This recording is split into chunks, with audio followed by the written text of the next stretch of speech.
Welcome back, Loony listeners. This is Into the Night, a Moon Knight podcast, and we are doing another issue or episode of our Isla Ra books once again. So we have a special guest on this episode tonight, but he's just about to turn up at Grant Mansion. So please just sit back, relax, and get your conchu on.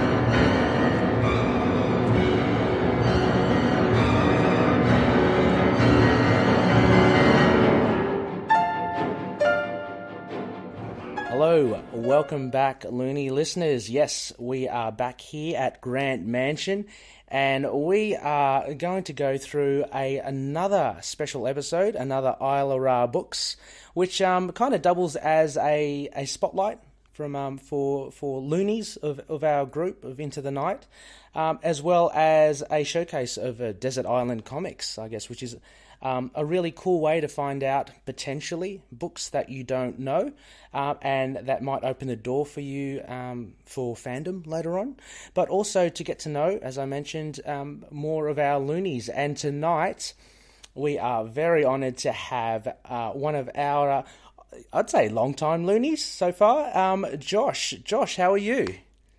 I'm doing all right, man. How you doing? Yeah, good. It's been cool to actually, get to chat with you.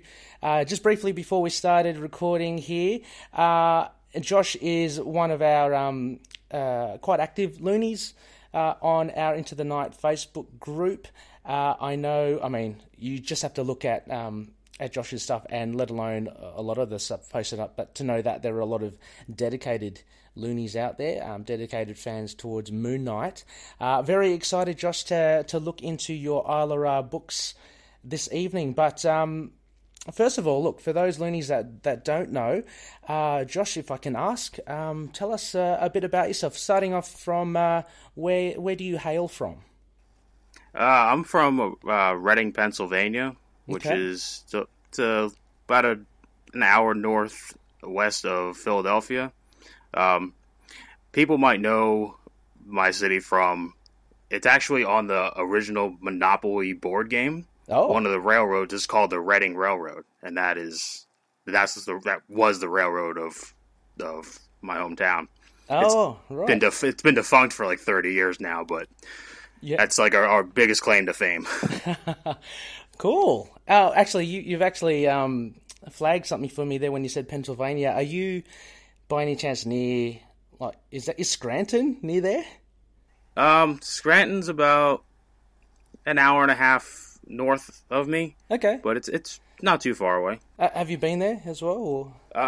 I was there once, but just for a quick. I basically went along, tagged along with somebody to go pick somebody else up. But okay. That's all. That's all I've been there. Oh, okay. I only say that because my partner and I are we're both rewatching one of our favourite shows, which is The Office. I'm not sure if you've watched it, Josh, or you're familiar.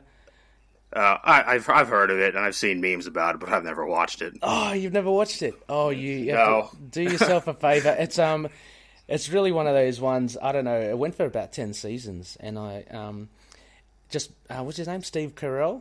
He's just classic in it. Same with Rainn Wilson, I think he plays Dwight. Anyway, yeah, Scranton. So anytime I hear Pennsylvania, I think of The Office.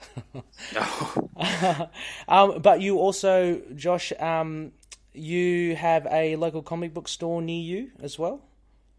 Yeah, I have. I go to a place called Golden Eagle Comics. Mm-hmm. They're here in Reading, Pennsylvania.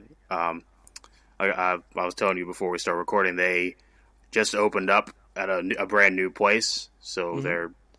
they have about the same amount of space, but they had to reorganize stuff, obviously. Yeah. But yeah, right when you walk in, there's just all these lines of long boxes of back issues, which I have picked pretty clean so far. Every time I go in, I still find stuff like, oh, I didn't see this before, and pick it up. Yeah. That's actually where I actually picked up Moon Knight #1. 1980? Yep, 1980. Yep, I actually just one day out of the blue it was there, and I was like, oh, I gotta have that. That's like my holy grail. Oh, so, wow. Yeah. Fantastic. And so many long boxes. I don't know how it is in the US. I've only got, obviously, one comic book store to go by, which is King's over here, 310 Pitt Street in Sydney. There aren't that many back issues to kind of like flick through in the long boxes. They only have like a short, I don't know, that would equate to maybe, actually probably a bit more, maybe about 10 to 12 long boxes. Does your comic book store have a wider range? Like, can you really, like, is it like a music store? Can you, like, spend a long time just going through all the back issues? It's not too big. I mean, they have maybe a couple dozen long boxes. Yeah. But it's a decent size. Okay. I was actually in Pittsburgh. My fiance's dad lives out there, so we go out there every once or twice a year, and there's a big comic book store in the mall out there. I'll plug them too. New Dimension Comics. Okay. And they have, oh my god, they have so many. They have like two different like rooms. One is all of like your alphabetized books, kept in by character and volume. Mm-hmm. And then they have another huge back room that may have like 100 long boxes of just dollar books. Wow. Yeah. that's great. I mean, like, it's to me that was more kind of like the comic book stores when I was younger. Like, when I was young, it was still King's. Don't get me wrong, like back in here in Sydney. But I remember when I was in high school going through King's, and they were located at another location to where they are now, and there was a lot more back issues available. And so I guess I'm just wondering, with this whole online.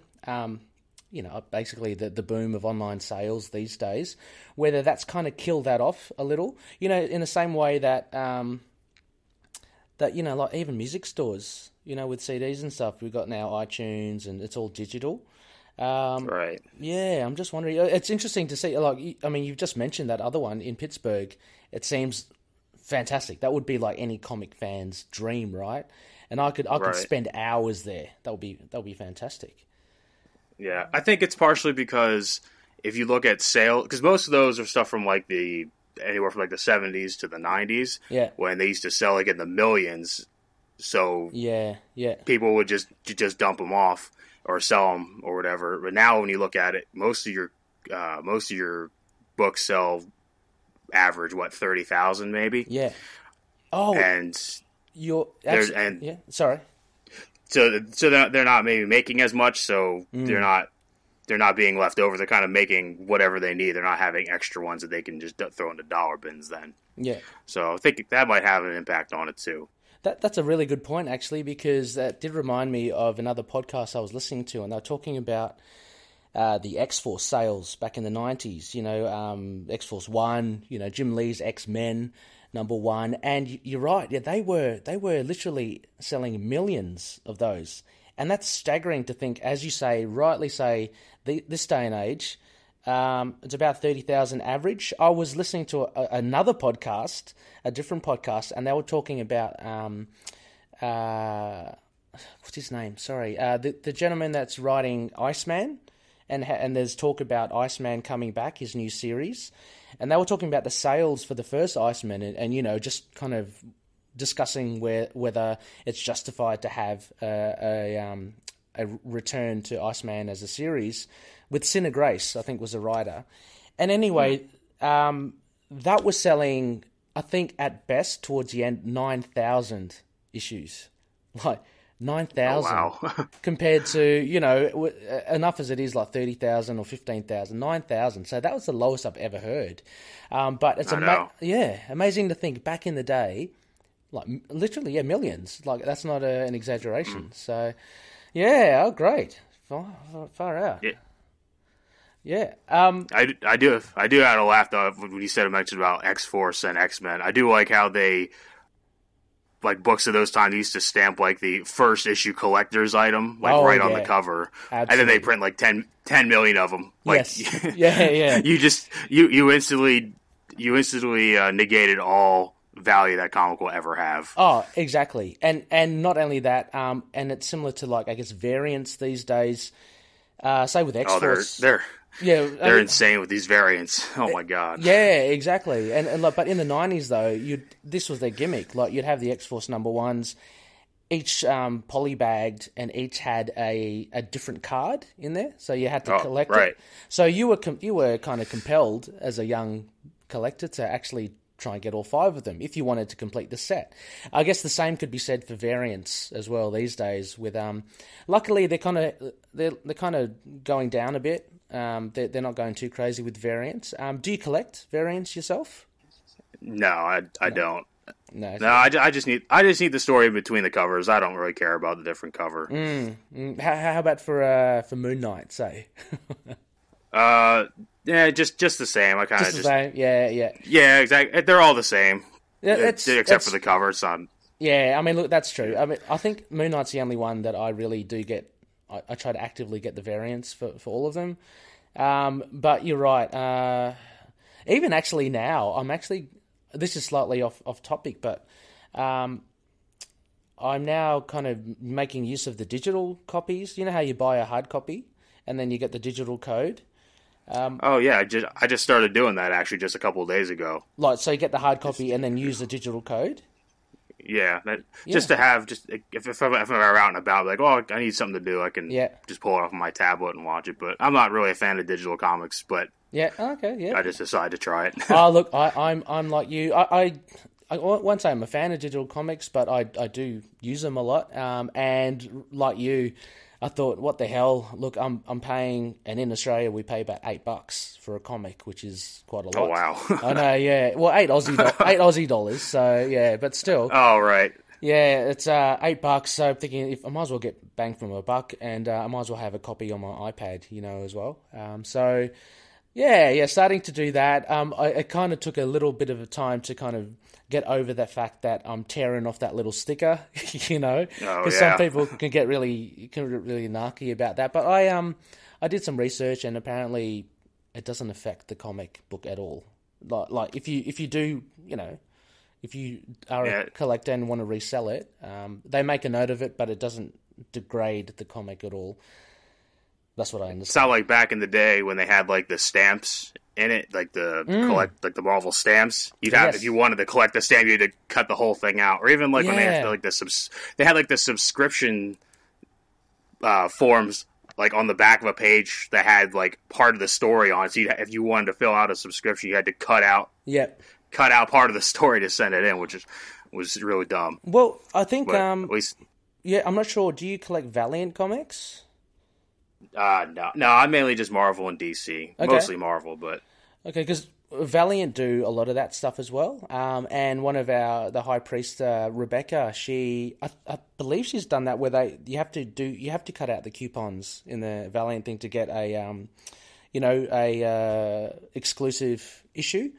So she got an exclusive issue of the Harbinger Wars 2, I think, which is a recent event up now. But yeah, that's a hard thing to do. You wouldn't want to be cutting into your comics, right? So no, it's weird, yeah, because you said about how when you pull off the sticker for the code, it doesn't affect it. But if you would go to, like, for example, I think Incredible Hulk 181, which is the first appearance of Wolverine, there's a massive like change in value if it has the stamp cut out or not. Yeah. Like, if you have the stamp in it, it's worth X amount of thousands more than it is if you don't have the stamp in it. Yeah. Yeah. I mean, I guess it depends on what you really want out of your comics as well. Look, when I first started, I got the Hunt for Wolverine. The number that one-off issue, and I thought, okay, I thought I'd get the digital code for that, and I bloody kind of ripped a bit of the page off. So, oh wow. Yeah, so, but I thought, should I get another copy? He's like, stuff it. What am I going to do? I'm probably going to end up with this copy anyway. I'm not going to sell it. So, yeah. Or at worst, I'm going to give it away, to a library or something, or whatever. So, I'm trying to be less precious, but each in their own. If you're a serious collector, of course, by all means, I'm not playing that down or anything like that. It's all depends on what we do with our comics. And that kind of leads me, I guess, to one of the primary questions I always ask the guests, Josh.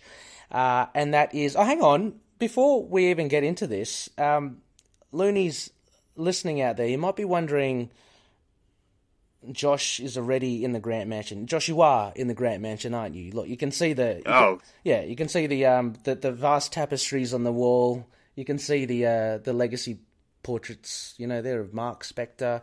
How are you finding your time in Grant Mansion? All good? Oh, yeah, it's a lot bigger than what I thought it was. Excellent. I'm sure there's an entrance to the Batcave somewhere. Oh, wait, wrong house. Well, there's a red phone here somewhere. I don't know. Yep. But yeah, right. Yeah, we're here. I mean, I know I would apologise for the dank and musty smell. It is a big mansion. It is full of old stuff. Mark is a bit of a hoarder, but this weekend, obviously, he has given me free reign again. Look, we might bump into some other of Mark's friends here. I know Samuels might be around. Dave from our last episode was looking for Marlene. She might pop up. Oh boy. And Frenchie as well. You never know. Although I can never understand Frenchie because he always speaks in French. But anyway. So yeah, you are in Grant Mansion. Sorry, I've been very rude. We've been just chatting away here in the ante room, just in from the door. So hang on, Josh. Let's walk down the hall here, and let's head into the living room with a nice roaring fire. Hey there everyone, I'd like to tell you about the YouTube channel I Am Your Target Demographic. If you're a fan of comics, we have plenty that you'll enjoy over there, including a series called Heroes Like Us that explores comic characters of all sorts of different identities. And we even have a series that defines words that are used in nerd culture that you may not know what they mean. So you can check us out by heading to YouTube and searching I Am Your Target Demographic, or look up IAYTD on any social media outlet.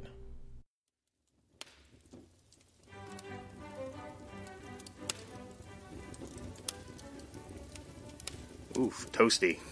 Excellent.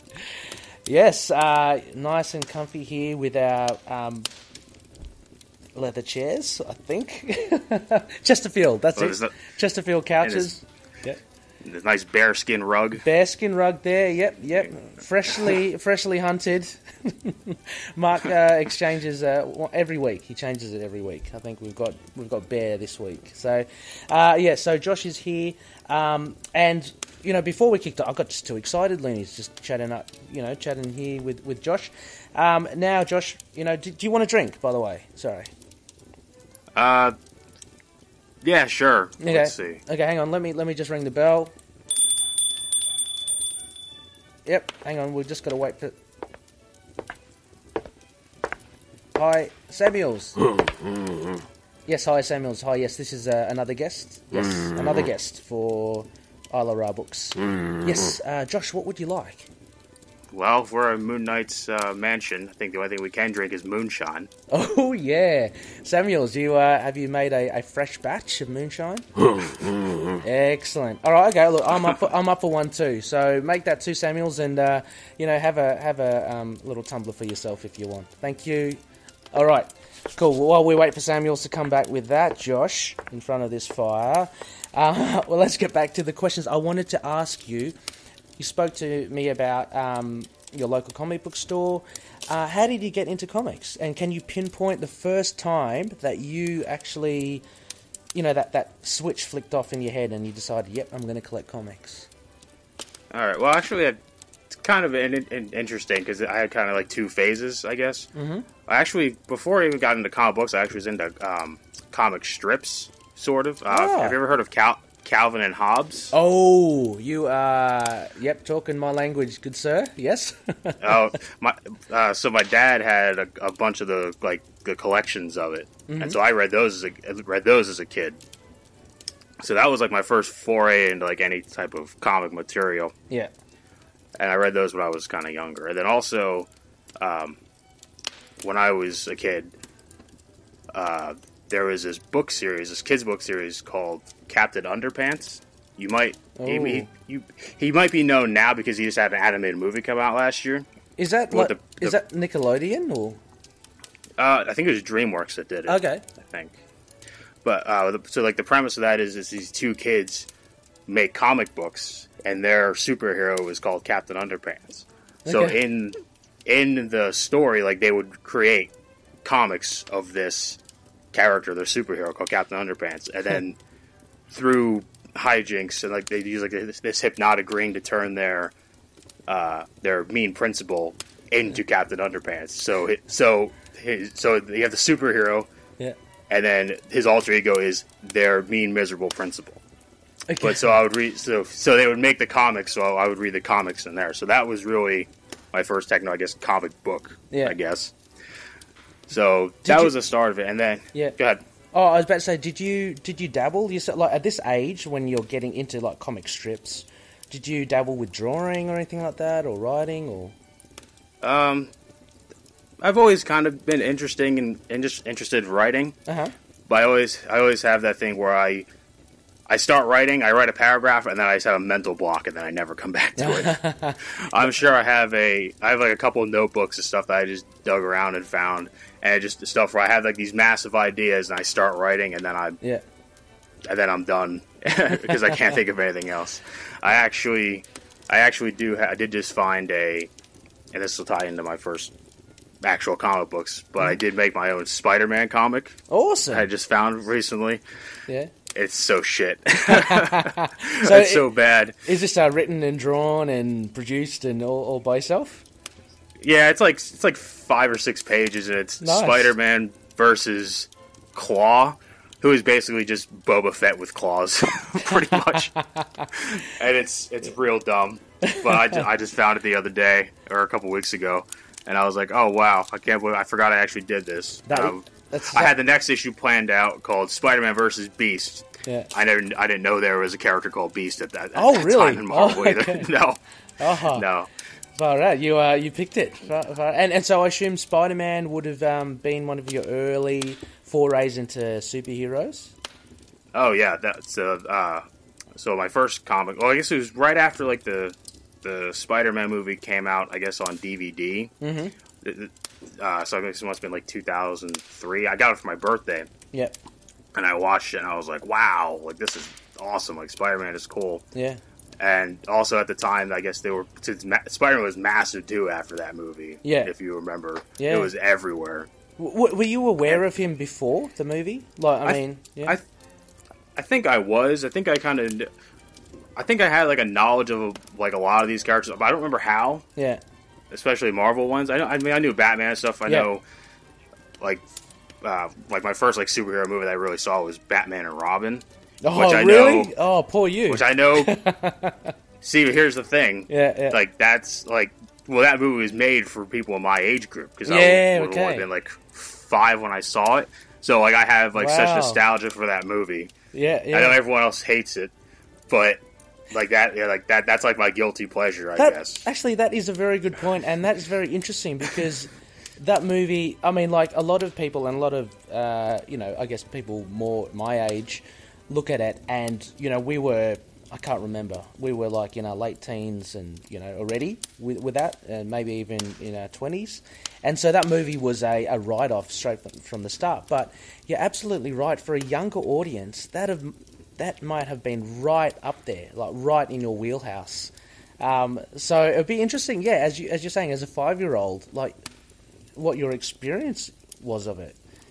And by all means, it just sounds like this was the bee's knees of movies, right? Yeah. It was, and like it's funny, like so, like I watched that one. I think I saw Batman Forever first, but I only remember seeing it once, and then I'm like, wow, that was awesome. This is back in the days of VHS, if anyone remembers what that is. Yeah. So, like, well, I'm going to rewind it, and then I'll just watch it backwards so I can see it again. Yeah. And the VCR ate the tape. So I didn't see it again for, like, 12 years after that. Oh. But then I tried seeing, like, the first two, so Batman Returns. Yeah. And as a kid, I'm like, oh, I don't like these at all. They're too boring, and, like, Batman's, like, not in it. I've seen them since. Yeah. Batman Returns is still terrible. I'm sorry. Yeah. Was it scary for you? Like, there's a bit of darkness in Tim Burton's stuff. Did you find that? You know what? Actually, I don't think I've ever seen it from beginning to end. I think I've always caught it in bits, and I think like the first time I might have seen like Batman Returns. Yeah. Was like the bit where I think it's Penguin and Batman are like they're talking to each other in the street, and then Catwoman comes out of that building that she like blows up. I saw that, I'm like, oh wow, this is weird. Yeah. And then I think I changed the channel or something like that. That's like all I saw for a while. Yeah. But even as an adult, I tried watching it. I'm like, this is unwatchable. Yeah. But Batman '89 I still think is pretty good. Obviously, I think everyone thinks like that's the best one of the bunch. But I have to put Batman and Robin like number 2 out of those 4. Because I'm probably the only person in the world to say that. Hey, look, Josh, this episode, and look, no judgment and stuff, and totally understandable as well.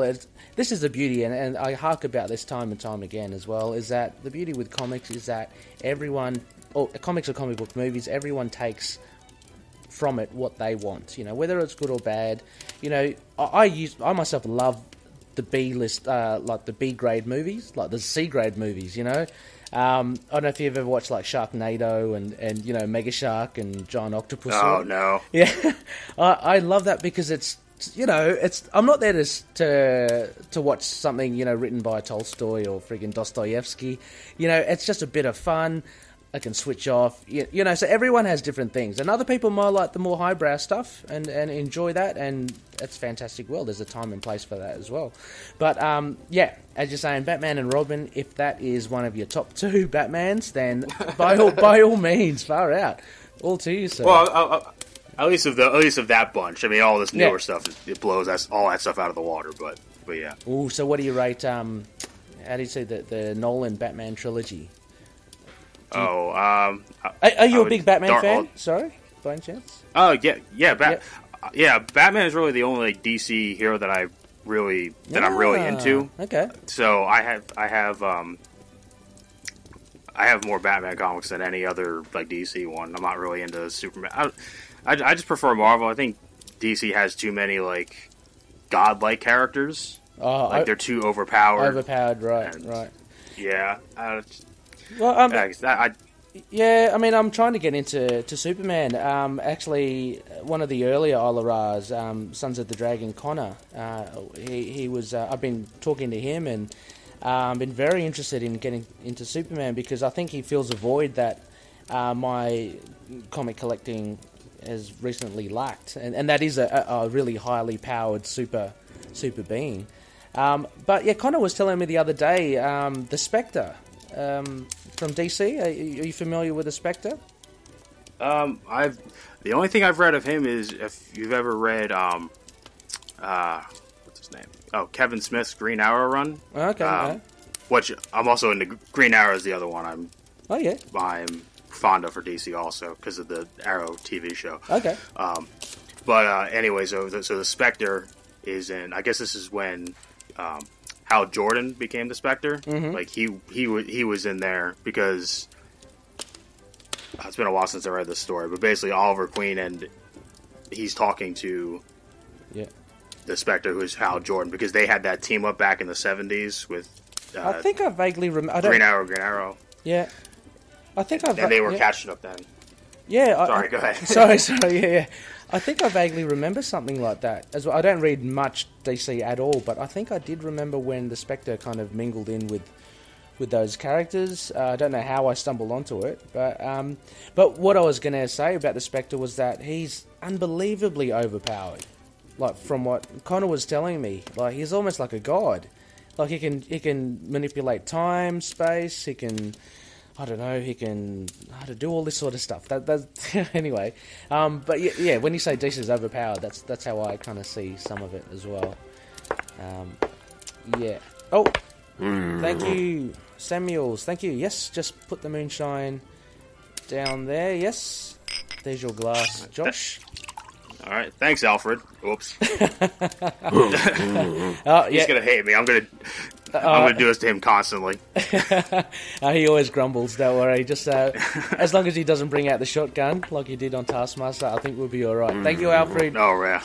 Well, thank you. Oh, tell Mark you did well. Thank you. Okay, off he goes. So where were we talking? Talking about comics. Sorry, you got into. You were talking about comic strips, sorry, and we jumped a little because you got into Spider-Man. Yeah, Spider-Man. Yeah. So after I saw that movie, and I saw a bit of the animated series because they were airing them on one of the channels. I forget which one. Mm-hmm. So I watched a bit of that. The only episode of that I really remember was like the first like Hobgoblin episode. Ah. And I don't really remember too much of it. I remember the very end where Spider-Man and Hobgoblin were fighting, and I think Hobgoblin throws Spider-Man into a building and throws a pumpkin bomb at him. And then the end is just the thing blowing up and Hobgoblin just laughing, just cackling like a maniac. Yeah. And it's like, to be continued. I'm like, oh no! Like, I gotta watch it tomorrow. But because it was in syndication, it wasn't the next episode. Oh, no. So I didn't see how that ended for like 10 years. Oh god, what a cliffhanger! And yeah, Hobgoblin's sorry. Oh, go ahead. Oh no, I was about to say Hobgoblin is a great villain, and we'll touch upon also as well. Obviously, the main reason why you're here, Josh, as well, is to obviously go through your Isla Ra books. One of them being a Spider-Man book, which is pretty cool. But who would your favourite Spider-Man villain be? Ooh, that's a hard one because I know he's got lots. I don't know. I might have to say, maybe just for the sake of the book we're going to be talking about, I guess I might have to say like Green Goblin. Yeah. I guess both iterations, because they both do sort of like the most like damage, I guess, to Spider-Man. Yeah. I'd have to say, for me, I'd say Venom.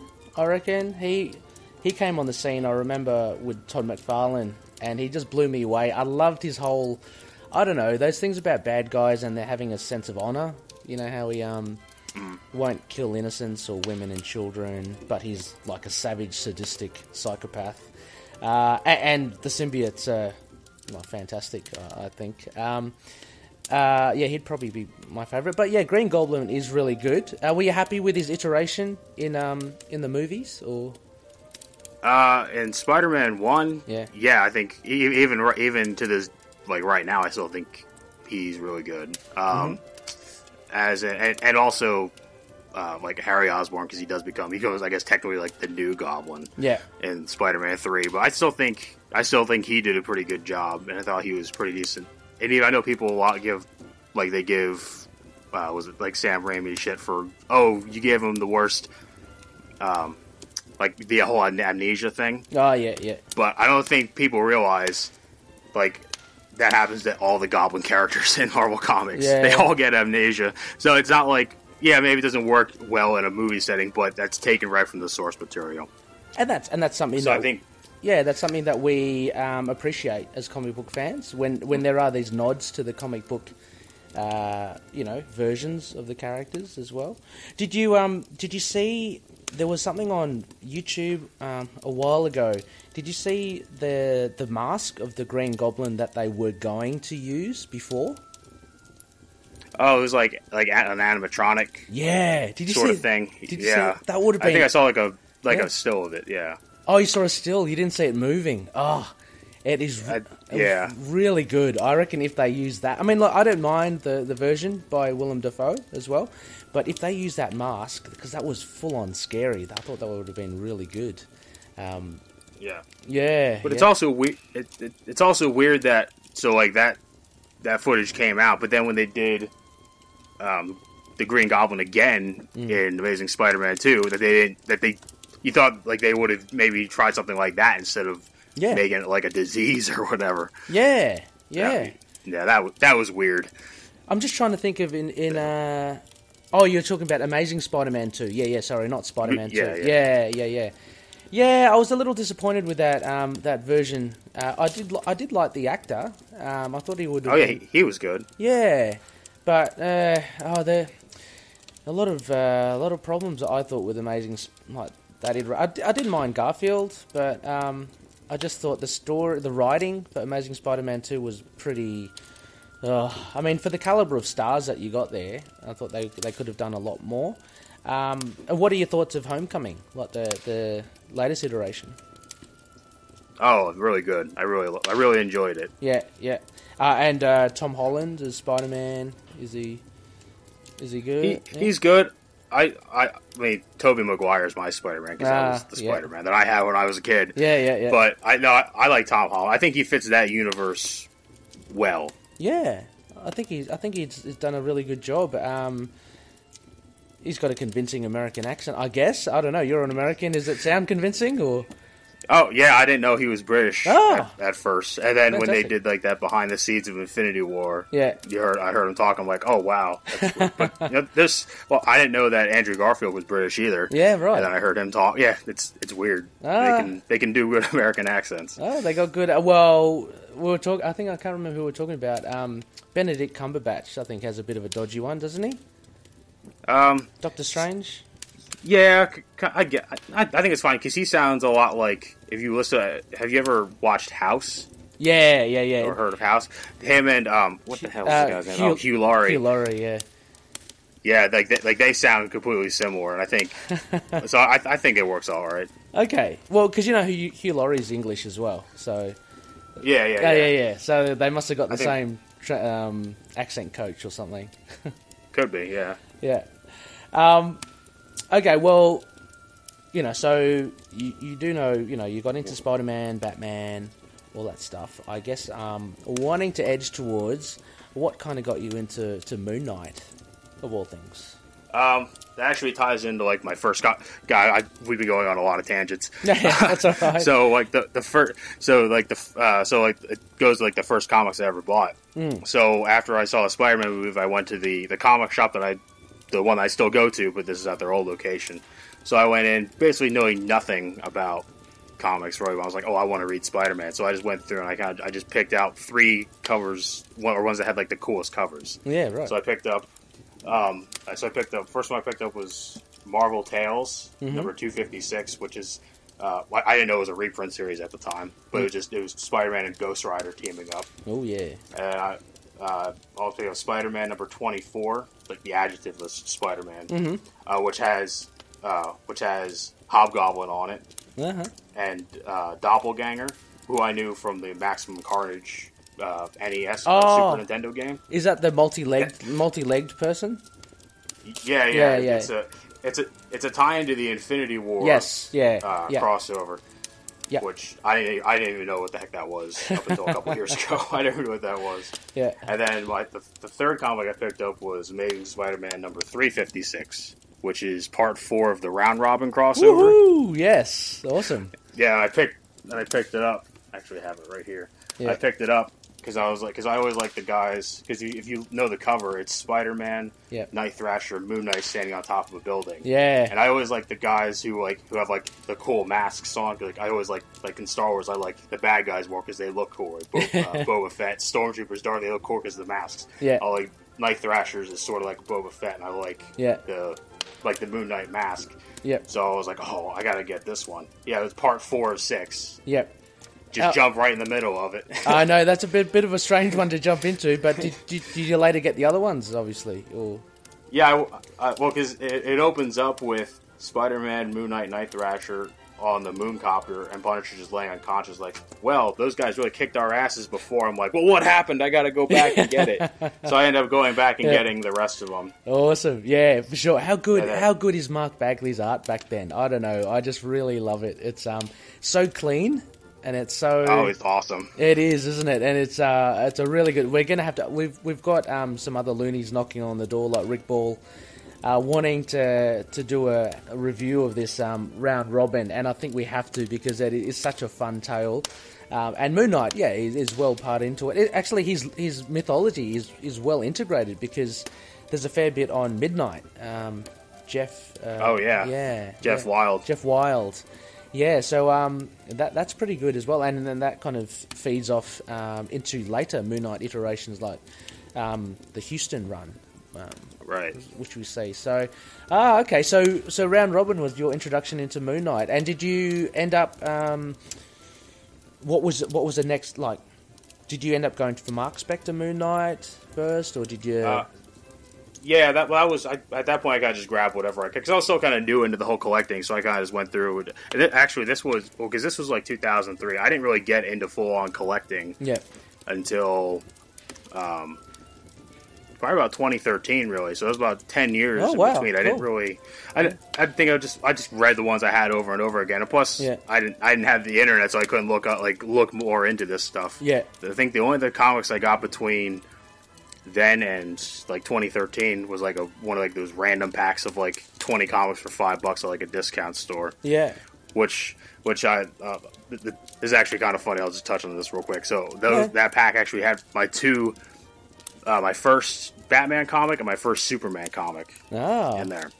So sorry, how did you? So you got this pack? Sorry, where did you get this pack? Sorry.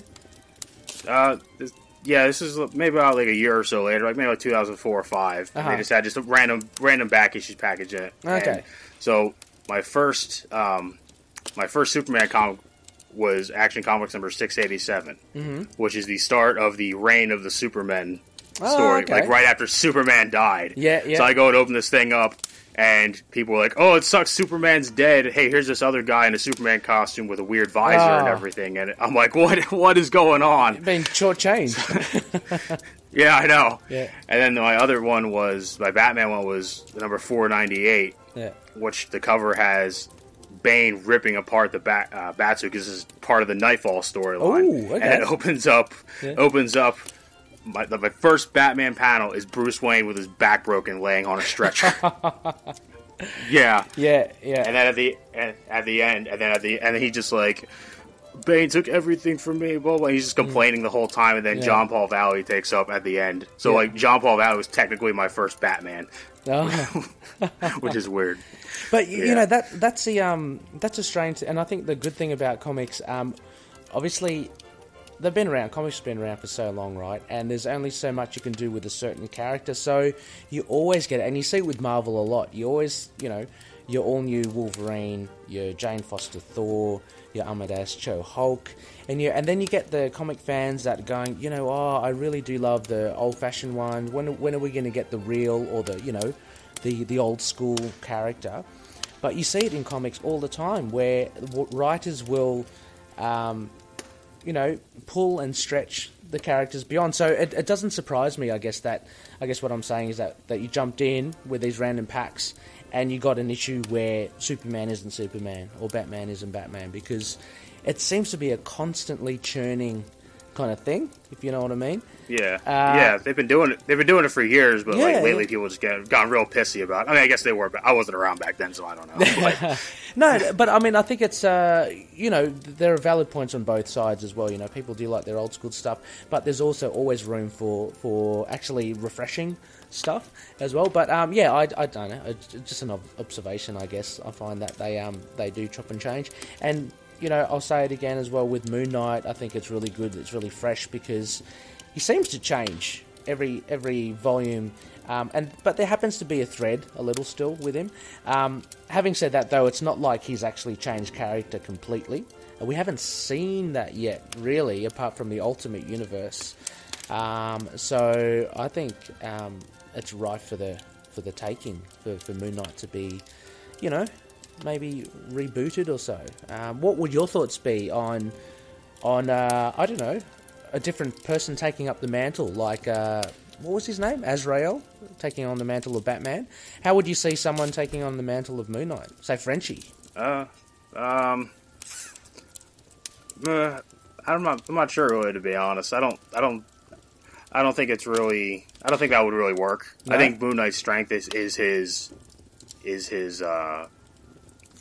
like his mental things. I think that's so ingrained as part of the character. I don't think anybody else can really. That's true. Take up the mantle. Well, you'd have to then try to make that character who does take on the mantle of Moon Knight particular and special in their own way as well. Because you're right, one of the main things about Moon Knight is something intrinsic in Mark Spector. So if you take Mark Spector out, what then would make Moon Knight... Unless you kind of get into the Egyptology, I guess. I don't know. There could be ways that you could do it. I guess it could. They could do a thing like where maybe like Khonshu just abandons Mark and then finds a new avatar. Like you could do that. Yeah. That would be fine. I guess it could work, but it would have to be somebody completely different, not somebody within his like supporting cast. I think it would have to be somebody completely different. Yeah, that's fair enough. Yeah, that's true, and you'd be open for that. I think I'd be, I guess I would be open for that. But I'd like to see kind of similar, I guess, with Thor. You'd still want to see Mark Spector around somewhere, hovering. Yeah. But yeah, that would be really cool, I think. Anyway, sorry, Josh. I think we do touch on a few tangents here, which is great. Yeah. I encourage it, please, and let's keep on doing it. But I wanted to at least start to touch upon your Isla Ra books. So, for Loonies who haven't read the episode summary already attached to this episode, you will not know what the books are that Josh has chosen, and I can tell you all 4 of them are absolute gems. So, as usual, we will go through 2 of them, which are notably honourable mentions, and we'll go through them broadly. And then we will head into a more detailed discussion of Josh's top 2 books.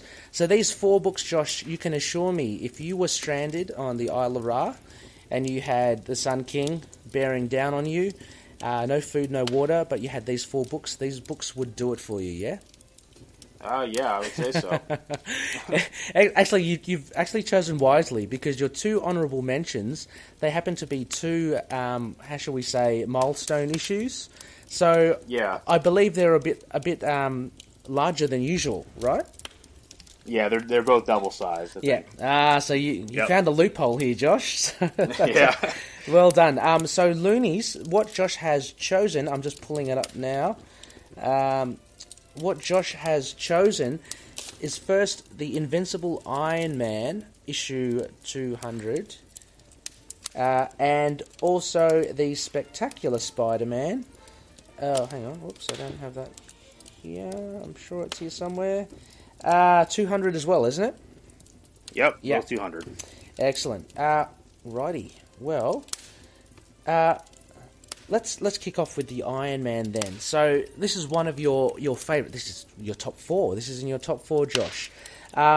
Before we get into the whys, could you give us maybe just a quick rundown of the story? What happens here in this milestone? Sure. Is it okay if I give a little bit of backstory? Because this is the end of that's the culmination of 3. Yeah, of course. Years worth of storyline. Of course. So actually, sorry. Before you start, sorry. Of course, please do. But actually, can I also ask you to read out the credits for this? Oh, yeah, sure. Yep. All right. Okay, so the story is called Resolutions. Mm-hmm. Writer Denny O'Neil. Mark Bright is the penciler. Aiken and Garvey, I guess they're a team, are the inkers. Mm-hmm. Rick Parker, letterer. Bob Sharon, colorist. Mark Grunwald, editor. And the infamous Jim Shooter as editor-in-chief. Yes. So this issue is basically the culmination of the whole arc that kind of began in issue 160 or something like that, when Danny O'Neil first took over the run. Yeah. And he introduces Obadiah Stane, who is the big villain, and he basically forces Tony Stark back into alcoholism. And Tony basically he loses his company. Well, first he becomes an alcoholic again, real bad. And I guess the breaking point is he gets drunk and he jumps into the Iron Man armor and he gets into a fight while he's drunk. No. And apparently causes real bad havoc. So he gives up the mantle of Iron Man to Rhodey, Jim Rhodes, and he basically just becomes a wandering hobo throughout New York or whatever. And any little bit of money he just spends on booze, and he does this for 15 or 20 issues. Wow. Tony Stark is not Iron Man. So Jim Rhodes is Iron Man. This is his first time basically being Iron Man. And Tony eventually he gets himself back together and he creates his own company again with some of his loyal employees that left Stark Industries, because Obadiah Stane, after he ousts Tony Stark, he takes over the company, turns it from Stark International to Stane International. And then Tony, he gets his head out of the gutter and he starts getting himself back together, but he's not Iron Man yet, and he forms his own company. And then basically at the previous issue of this is Stain sends a bomb to his company, Tony Stark's company, and blows it up. And that's basically where this story begins. Mm-hmm. Yeah, there's it's good to hear that backstory as well. When I first read this, it's not. I wasn't too lost in it because there was a lot of recap, in a couple of flashbacks, in the first couple of pages. So, but it is good to hear the backstory of this. So this is basically a big issue, this milestone issue, because there are two big things, I guess, that come out of it. As you say, as well, it's a return of Tony Stark into his suit, and also, well, I don't want to spoil too many things because, actually, Josh, how about you summarize this issue then? All right. So basically, we learned that the explosion in the last issue basically killed one of his friends / coworkers, I guess, and he feels really guilty about it. And the guy who died, his sister, is like really flipping out on Tony, and then Tony basically he's realized he knows that Stain is responsible for it, so he's gonna go take care of it. And then he goes, and there's this great moment where he walks into West Coast Avengers mansion, and he just blows past Hawkeye and Mockingbird, and you see him suiting up, and it's the first appearance that we see of the Silver Centurion armor. Yeah, right. Which is awesome. That's really cool. It is. Yeah. And then you see him, and then he's heading to Stain International, and then you see Obadiah Stane walking through his factory, and then he produces this notebook. He said, this was found when I took over the company, and it's all of Tony Stark's specs, which happens a lot. Yeah. His specs get stolen a lot. Yeah, and in a convenient little book as well. I know, right? And then you see that he has his scientists basically working on what's known as the Ironmonger suit, which is a bigger size Iron Man suit. Yes. Much like a lot of this is inspired the first Iron Man movie. Absolutely. That whole yeah. Yeah. There's no flip out though by Obadiah Stane when he's like, Tony Stark built this in a cave with a pile of scraps. Yeah. So, but I none of that in here. But I love that. I mean, it's not spoiling anything on, but what we do see is kind of touched upon that in that they can't replicate exactly what the Iron Man suit is, because Tony, later on we see in the issue, or Iron Man, exposes a lot of the shortcomings of the Ironmonger suit. So I kind of related that to a reference to Jeff Bridges, Obadiah in the film, saying, he made this in a cave, and I like it because it just shows the superiority of Tony Stark's intellect and I guess prowess in making this in the Iron Man suit. So anyway, that's what. Yeah. Right. Yeah. So then Iron Man, he makes his way to the Stain International, and he crashes through. And I love how the lady still, even though she knows that's Iron Man, this receptionist is still do you have an appointment? Come on. Exactly. And she actually goes, I'll go tell him. There's a big hole in the side of the building, and she's still doing protocol. You just stand right there. Yeah, that's funny. And then, so then Stain sees that Iron Man has showed up. So first he sends off his goons, the chessmen, who are real stupid looking. What is going on there? What is that? Well, I think when Stain was first introduced, he was they were I guess sort of like a gang, I guess, sort of. Yeah. So they all had you have the knight, the rook, the bishop, and I guess Stain was the king. I guess because Stain is kind of calculating or whatever, so all calculated villains are good at chess or whatever. Yeah, exactly. So I think that's what it is. Yeah. Yeah, they look real stupid, but yeah, they do. Tony Stark takes care of them, and he beats him up. It doesn't take too long, does it? He just no. Yeah. One repulsor blast and they're done. That's it. That's it. I do like how he does catch. He's like, I should let you guys fall to the ground and die, but I won't. Yeah. Good on you, Tony. Nice one. Yeah. And then we see Stain suit up as the Ironmonger, which is also cool. And I do like how they have like the identical panel layouts. Like it's 2 rows of 4, and they both suit up identical ways, and then you have the one shot of the Ironmonger suit, and it looks pretty cool. The Ironmonger suit looks pretty awesome, I must say. But I also have to add that I love it how Obadiah Stane and Tony Stark both have to get into their underwear to get, to get down into their underwear. It's weird. Yeah, to get padded in. It's not convenient changing. No, not at all. No. Gotta undress to get dressed. Yeah. All right. So anyway, then Iron Man and Ironmonger duke it out over the grounds of Stane International, and they're just throwing stuff at each other and blowing stuff up. Yeah. And then it's revealed that Stane has like a bunch of Tony Stark's friends captured. I guess is like, I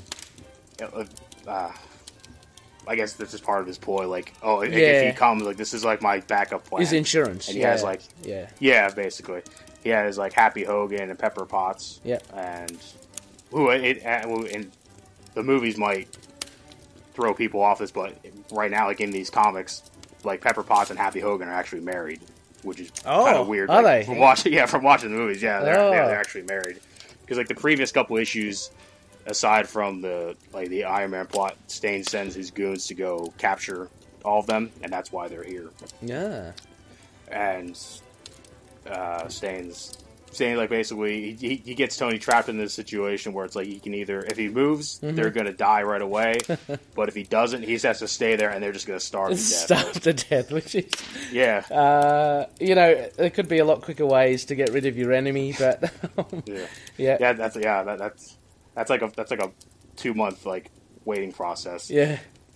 But anyway, but Tony finds a way out of it, and he chases after him, and then I guess Stane pulls out his last trick. He pulls out this baby, which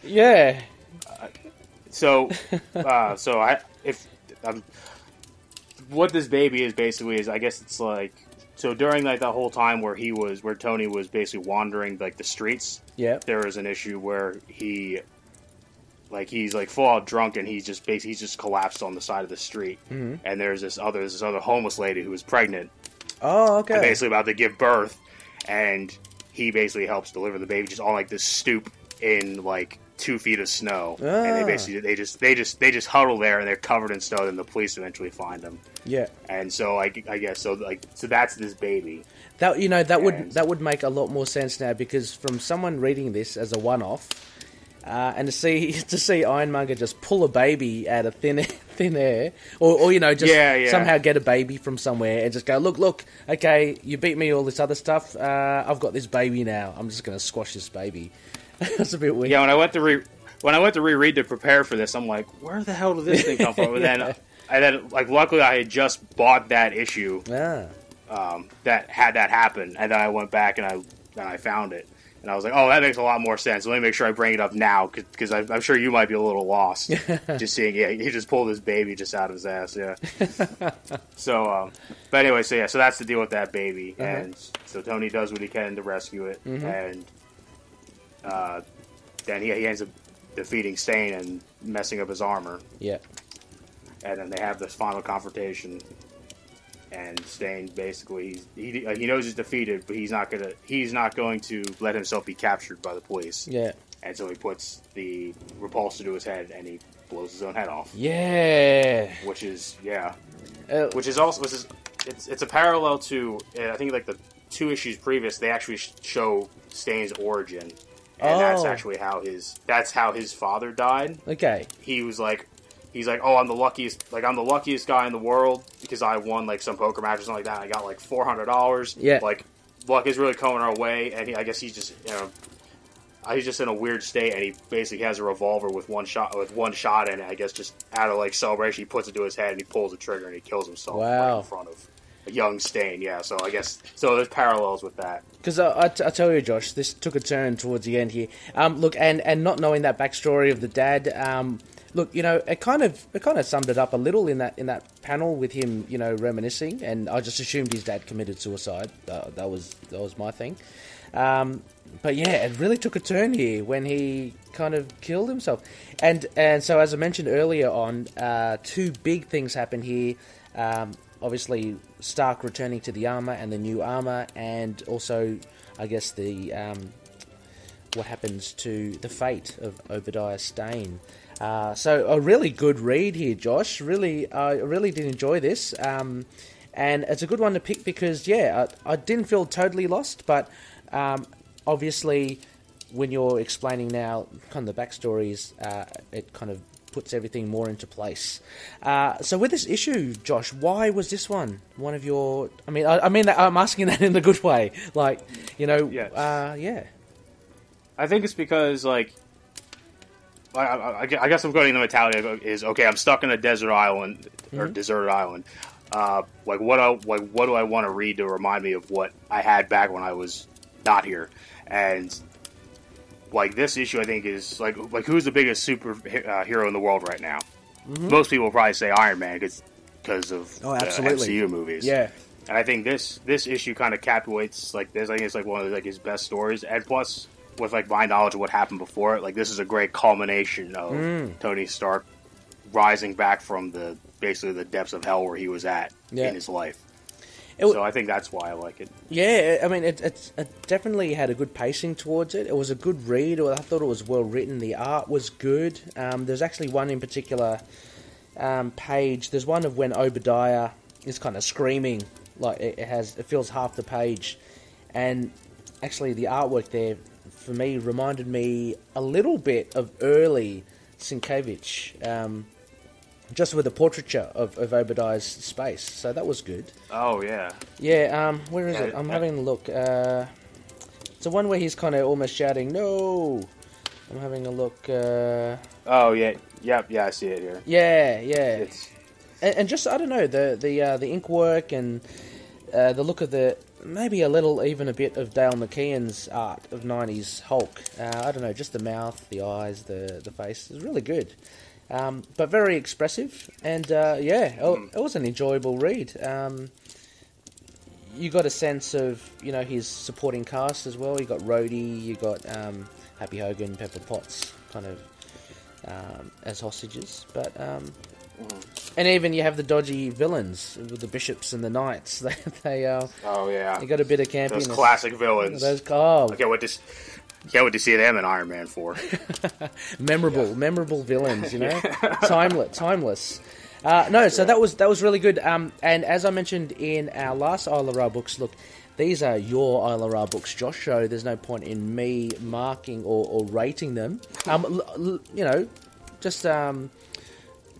I did like them. I did like it. It was really good.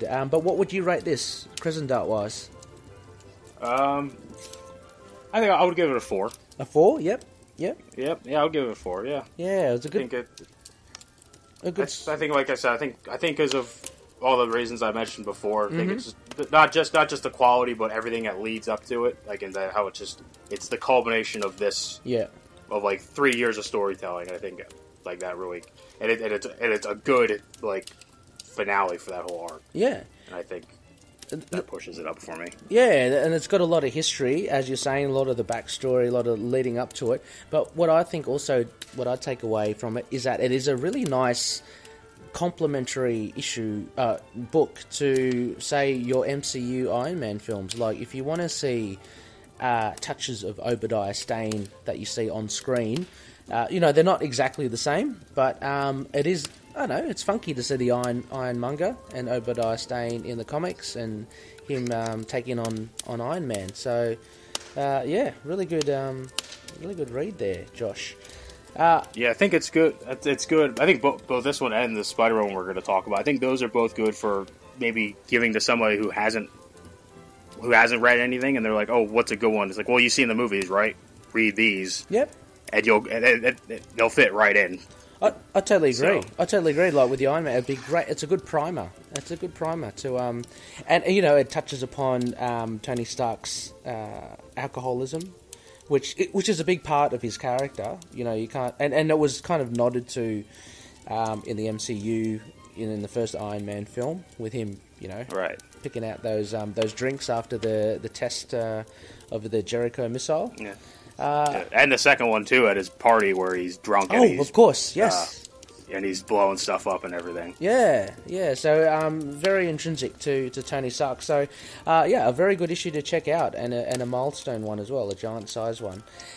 Which kind of segues us into your second honourable mention, Josh. And this is a beauty as well. I've got a few things to say about this. This is the Spectacular Spider-Man giant size 200th issue as well. So this, before we say anything, I don't have it here, but it was, do you know when this was released, Josh? This was 1993. 93, okay. Yep. Yeah, and this was a great, oh my gosh, this was a good one shot, almost, you know. There wasn't much to figure out beforehand. There's a little bit of kind of lead up to it, sort of. Yeah. So like the previous encounter that Spider-Man and Green Goblin, or I guess technically Peter and Harry, because that's kind of like a kind of like a theme going from issue 160 to this. There's a lot of conflict between Spider-Man and Green Goblin, but it's more so between Peter and Harry. Yeah. Because as it's shown in here, like they've lived, Harry's known Peter as Spider-Man for years. In real life, it was 1974, when he found out. Yeah. And so issue 136 is when he first became the Green Goblin. But in comic book time, that's 2 years or something. Yeah. I think he may have got amnesia here and there, like I said, in the movies, all the Goblin characters do. Yeah.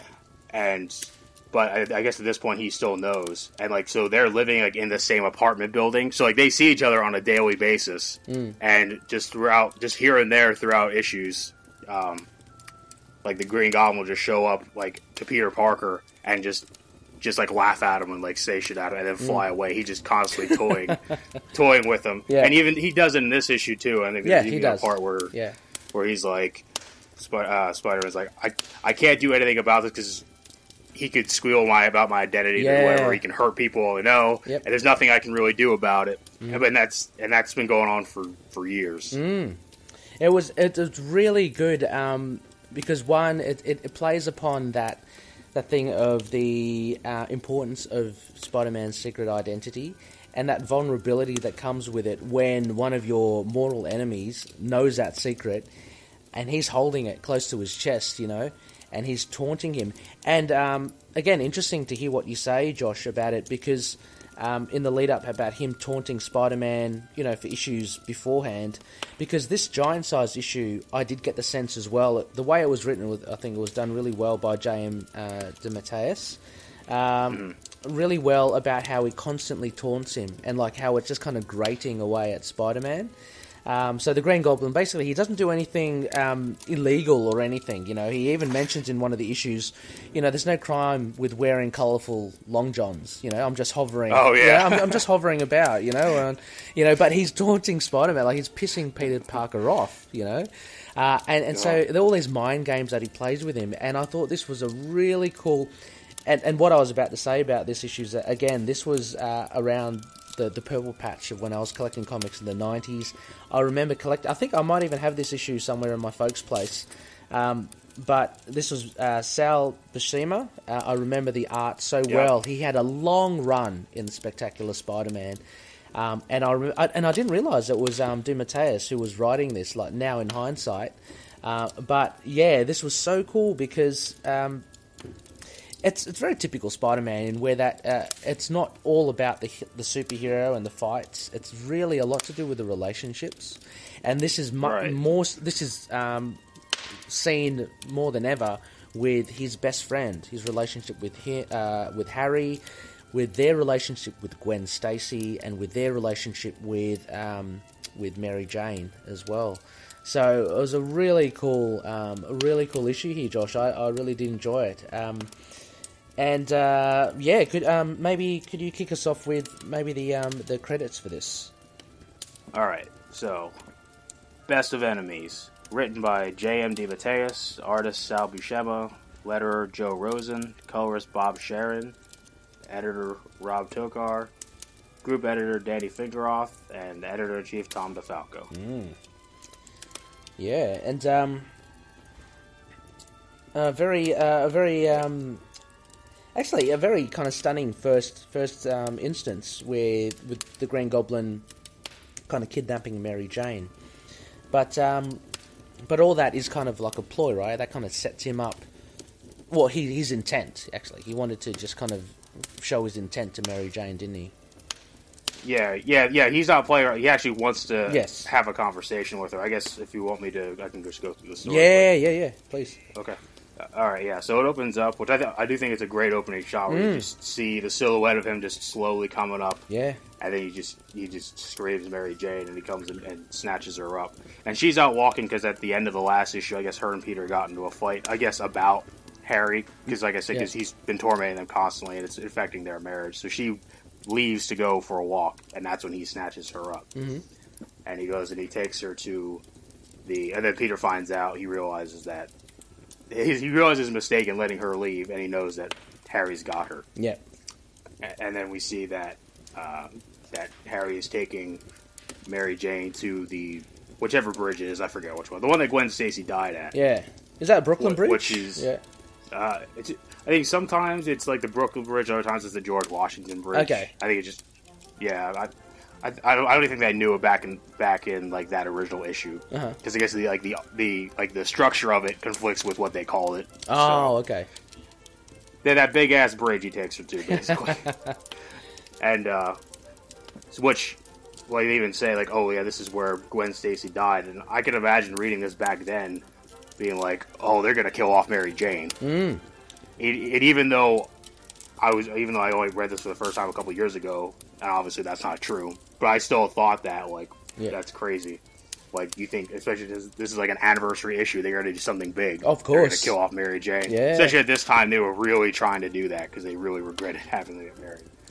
But anyways, so he takes her to the top of the bridge, and she's fully accepted that. Like she's accepted that she's gonna die, and Harry takes his mask off and he's like, "Die! Like I would never hurt you. Like we were friends. We've known each other for such a long time. Like, we were friends. We used to date. I would never hurt you. It's just your husband who I hate. But I just want you to know that you're safe." Yeah, and I think that's a really good moment. And they're reminiscing about back in the day. Yeah. And about when they were young in high school. It's like the two of them and Peter and Gwen. Yeah. I think like this is a really good moment. Like this is such a great moment, like right at the start. Yeah. Just where they're just talking and embracing each other. And like also as well, you see at the very beginning, and it happens throughout the issue, that Harry's friends, like Mary Jane, Peter, they're trying to help him. Like they're really trying to appeal to his more compassionate side. But yeah, his insanity, I guess, gets the better of him. Yeah. Insanity, and he's just consumed by anger for the death of his father, even though his father was a prick. But he's still trying to live into his dad's legacy. Yeah. He's just a mess. Yeah. Anyway, so then so while this is happening, Spider-Man he's trying to find Mary Jane, but he's not having any luck, and he eventually goes home, and they're both there, Mary Jane and Harry, and they end up fighting. Or Spider-Man, he knocks out Harry. He knocks down Harry. Yeah. And he's like, I'm not going to hurt Mary Jane, but like he's still not giving up on tormenting Peter, basically. Yeah. Oh, that still causes like Mary Jane and Peter are still bickering at each other about this. One of the kind of semi-shocking things I got was when Harry pulls the mask off Peter, because again that just reiterates that he knows who's behind the mask, and there's nothing that Peter can do to stop him. And for me that was a very vulnerable moment for Spider-Man, like because you never get his mask, you never get him unmasked, but he can't help but just let him just take the mask off because he knows who he is anyway. Right. Yeah. There's a one of the previous issues when they're fighting. There's where they're both in costume, and while they're tussling, like they get each other's masks off, and they're like, I think Harry's like, "This is how it should be. It's not Spider-Man versus Green Goblin. It's Peter Parker versus Harry Osborn. This is how it should be." Nice. And I think this is another great moment of that. Yeah, nice touch. Yeah. And then Harry goes home to his wife Liz Allen and their son Normie. He's sweating. He's sweating a lot. Yeah. So that actually does play a part into the end. Okay. Yes. If you want, do you want me to say kind of what brings that on, or do you want me to wait till the end? Oh yeah, let's wait till the end. Yeah. Okay. All right. But then you kind of see him he just switches from like good Harry to bad Harry in like a second. Like yeah. He's all nice and calm, and then he grabs his wife by the throat, and then he calms down, and then he kisses her, and then he walks away. Just like what is going on with him? He's like, well, the reason why he's sweating is causing part of that too. But you can tell he's just not in the right mind at all. Yeah. And then next is the thing you brought up before, where he's the Green Goblin just flying around Peter, and he's just toying with him. He's not doing anything, and that line you said where he's like, "Oh, there's no laws against running around in pajamas." Yeah. And then after that, he goes to the Daily Bugle, and he basically threatens Jameson to put out like an ad or whatever for the Norman Osborn Foundation. Yeah. That he's starting up, and that plays into the end, and then they have another confrontation with Harry and Spider-Man. Yeah, another fight. Yeah. Ending with Spider-Man literally shouting "No!" Yeah. Yeah. I do like, and there's another thing where you see where Harry's toying with him, where he's like, when you say, "I'll make your life miserable, but it'll be when you least expect it. It could be tomorrow, in a year, or 5 years, but I'm going to kill you." Yeah. Like that would really mess up a person's mind. Knowing that somebody could really destroy your life, and you will never know when it happens. Exactly, mind games. Yeah. And then we see the Norman Osborn Foundation building. We see him getting stuff up, and while I guess that night Harry is having a conversation with the portrait of his dad. His dad, yep, normal. And it's, but I think it's actually I think it's actually a good monologue where like he's saying, "Oh yeah, well written, yeah."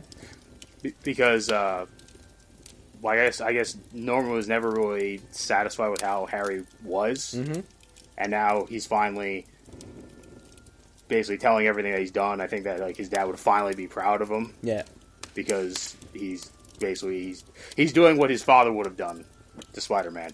Yeah. So I think that's a really good monologue. And there's also that, obviously, the underlying thing of wanting to be validated by his dad as well. Right. Yeah. Like that yearning for the son to, he wants his son. He wants Norman to basically say, "Look, I'm proud of you." That sort of stuff. Yeah, exactly. Yeah. And then Mary Jane shows up at that building where Harry and his son Normie are at. I guess to kind of talk again, like to kind of talk him down and be like, "Well, look, we all love you. Like we're willing to help you. Just let you help us." And as that happens, well, first Harry's like, "No, because I'm never gonna change. I'm always gonna be the Green Goblin." And then as that happens, Spider-Man shows up, and then Harry flips out. He's like, "You want me to stop doing this, but he won't let it go." Yeah, which is a good point. Yeah, exactly. Yeah. And then finally, Spider-Man and Green Goblin, they duke it out. And it's a pretty good fight between the two of them. It is a pretty good fight, except I had one little issue with that kind of killer blow by the Green Goblin.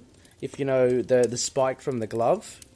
Okay. But actually in hindsight, because I thought Spider-Man is quite fast and agile, but I guess the Green Goblin's got the Goblin Serum, so I guess his reflexes are just as quick, right, as Spider-Man. Yeah. Okay. Yeah. And I think at that moment, because when you look at it, it's in the middle of Spider-Man. He's kicking. It's not like he was kicking towards him. So I think he could have. Carrot was going to block him, and he stuck him with. I think that's what it was. Mm-hmm. And but anyway, so like when he gets stuck with that thing, I guess he becomes like paralyzed. Yeah. Or like semi-paralyzed, and then Harry's just like, we're both going down. Yeah. So he sets off a bomb he has in there. And at that moment, he realizes that both Mary Jane and his son are still in there. Yeah. And Spider-Man's like, I'm fine with you killing me, but don't let them die. Yeah. True hero. So Harry whisks. Yep, he whisks out and he saves Mary Jane and his son. Mm-hmm. And as you can see here, also Harry's still sweating profusely during this whole thing. And so when he gets them outside, Mary Jane is still like, but my husband is still in there. You're gonna let him die too? And then Harry's conflicted. He's like, yes, no, I don't know. but then he does end up going to his last heroic act, just coming out, saving Spider-Man as the building explodes. Well, you see, that was really I don't know. To me, it was really unexpected because, in a way, I was expecting.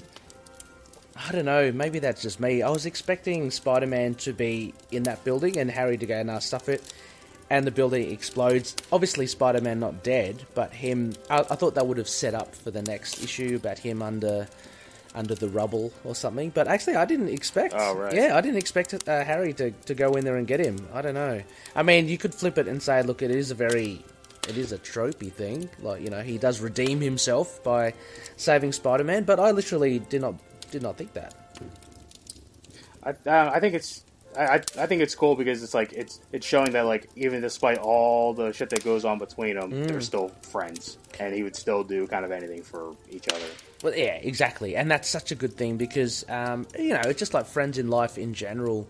You could have the closest friends, growing up. You may not, as you get older, and I certainly find this as well. You may not see your good friends for a long amount of time, but you still have that connection, So you can pick it up months later, and it just be like you'd seen them the day before, and that strength of friendship I think is what comes across here, and it's really great to see that. Yeah, because there is such a history with these characters, not just Harry and Peter, but the whole troupe of them. Liz and was Liz part of it, but MJ and Gwen Stacy. Maybe Liz wasn't. No. She was around, but I think she was like an early, like one of like the first like love interests of Peter Parker, I think. Yeah, like she's in the first issue. She's in Amazing Fantasy, I believe. Oh, okay. Amazing Fantasy 15, I think. Yeah. Yeah. So she's been around since the beginning. Yeah, I mean, so they have all this strong connection. These days, I don't know if you're collecting Spider-Man at the moment, Josh, but is Harry with? Is it with Betty?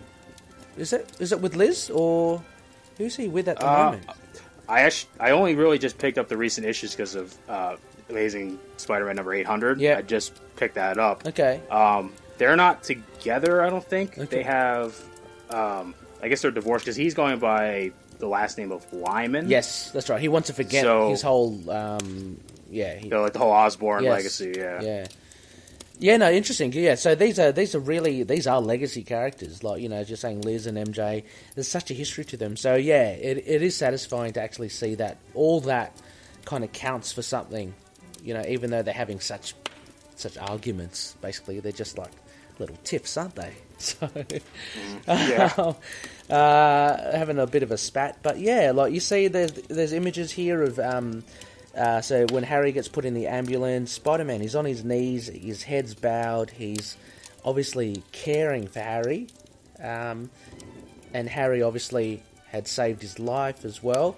And to finish off, you see Peter's head in his hands as Spider-Man, and then a photo of Harry and Peter in their younger days. So very kind of tugs at the emotions.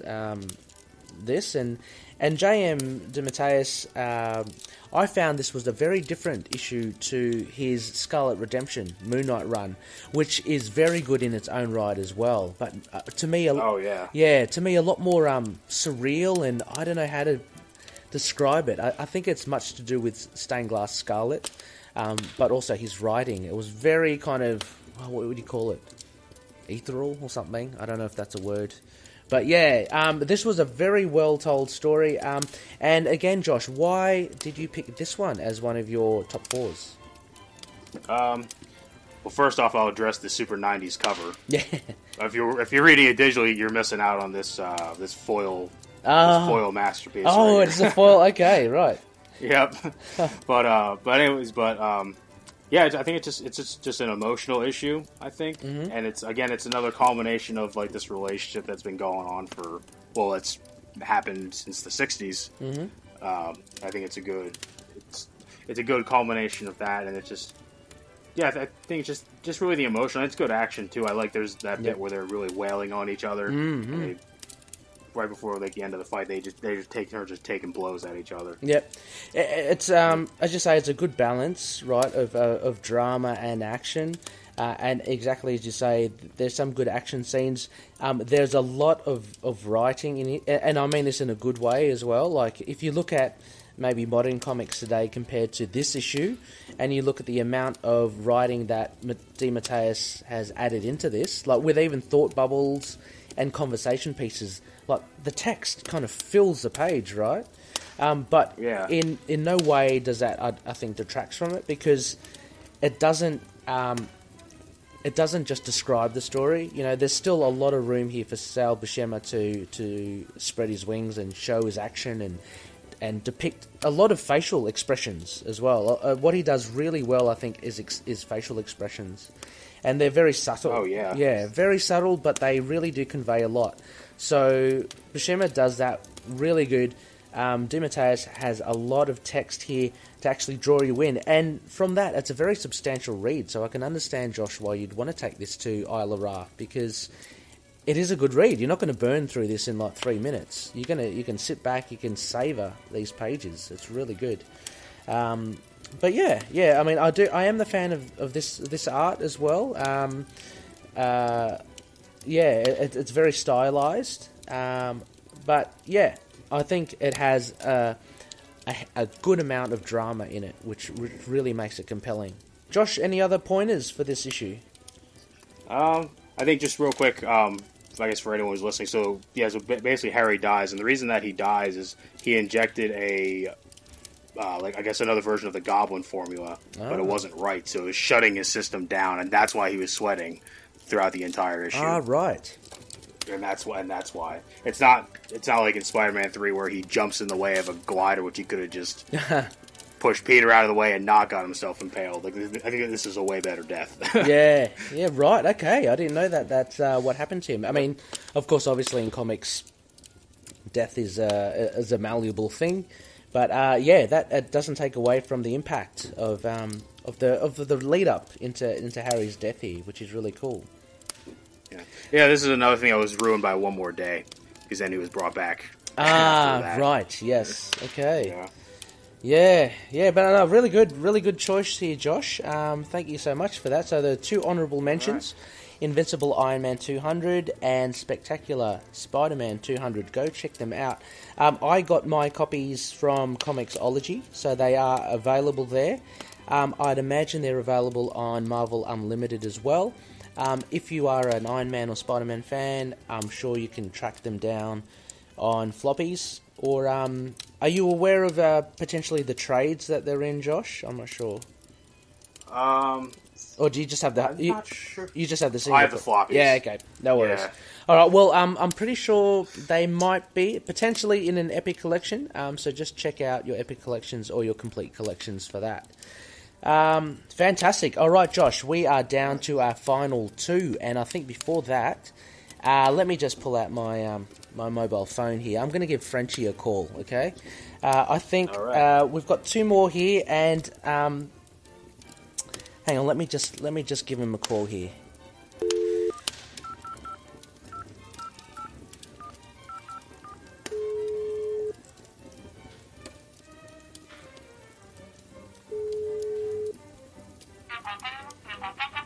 Hello, yeah, Frenchie.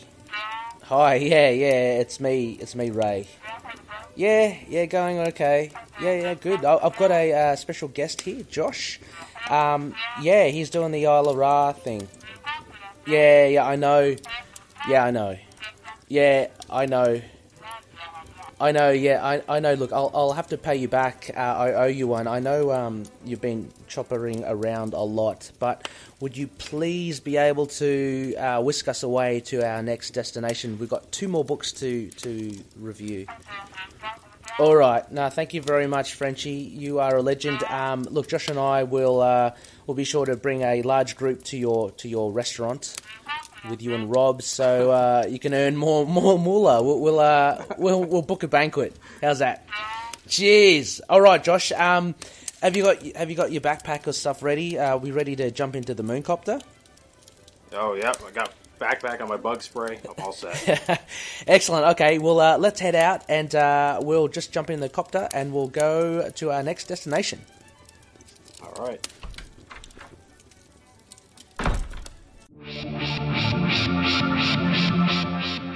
Hi, this is Phil Parrish from the Capes and Lunatics podcast, a proud member of the collective, and you're listening to Into the Night, a Moon Knight podcast.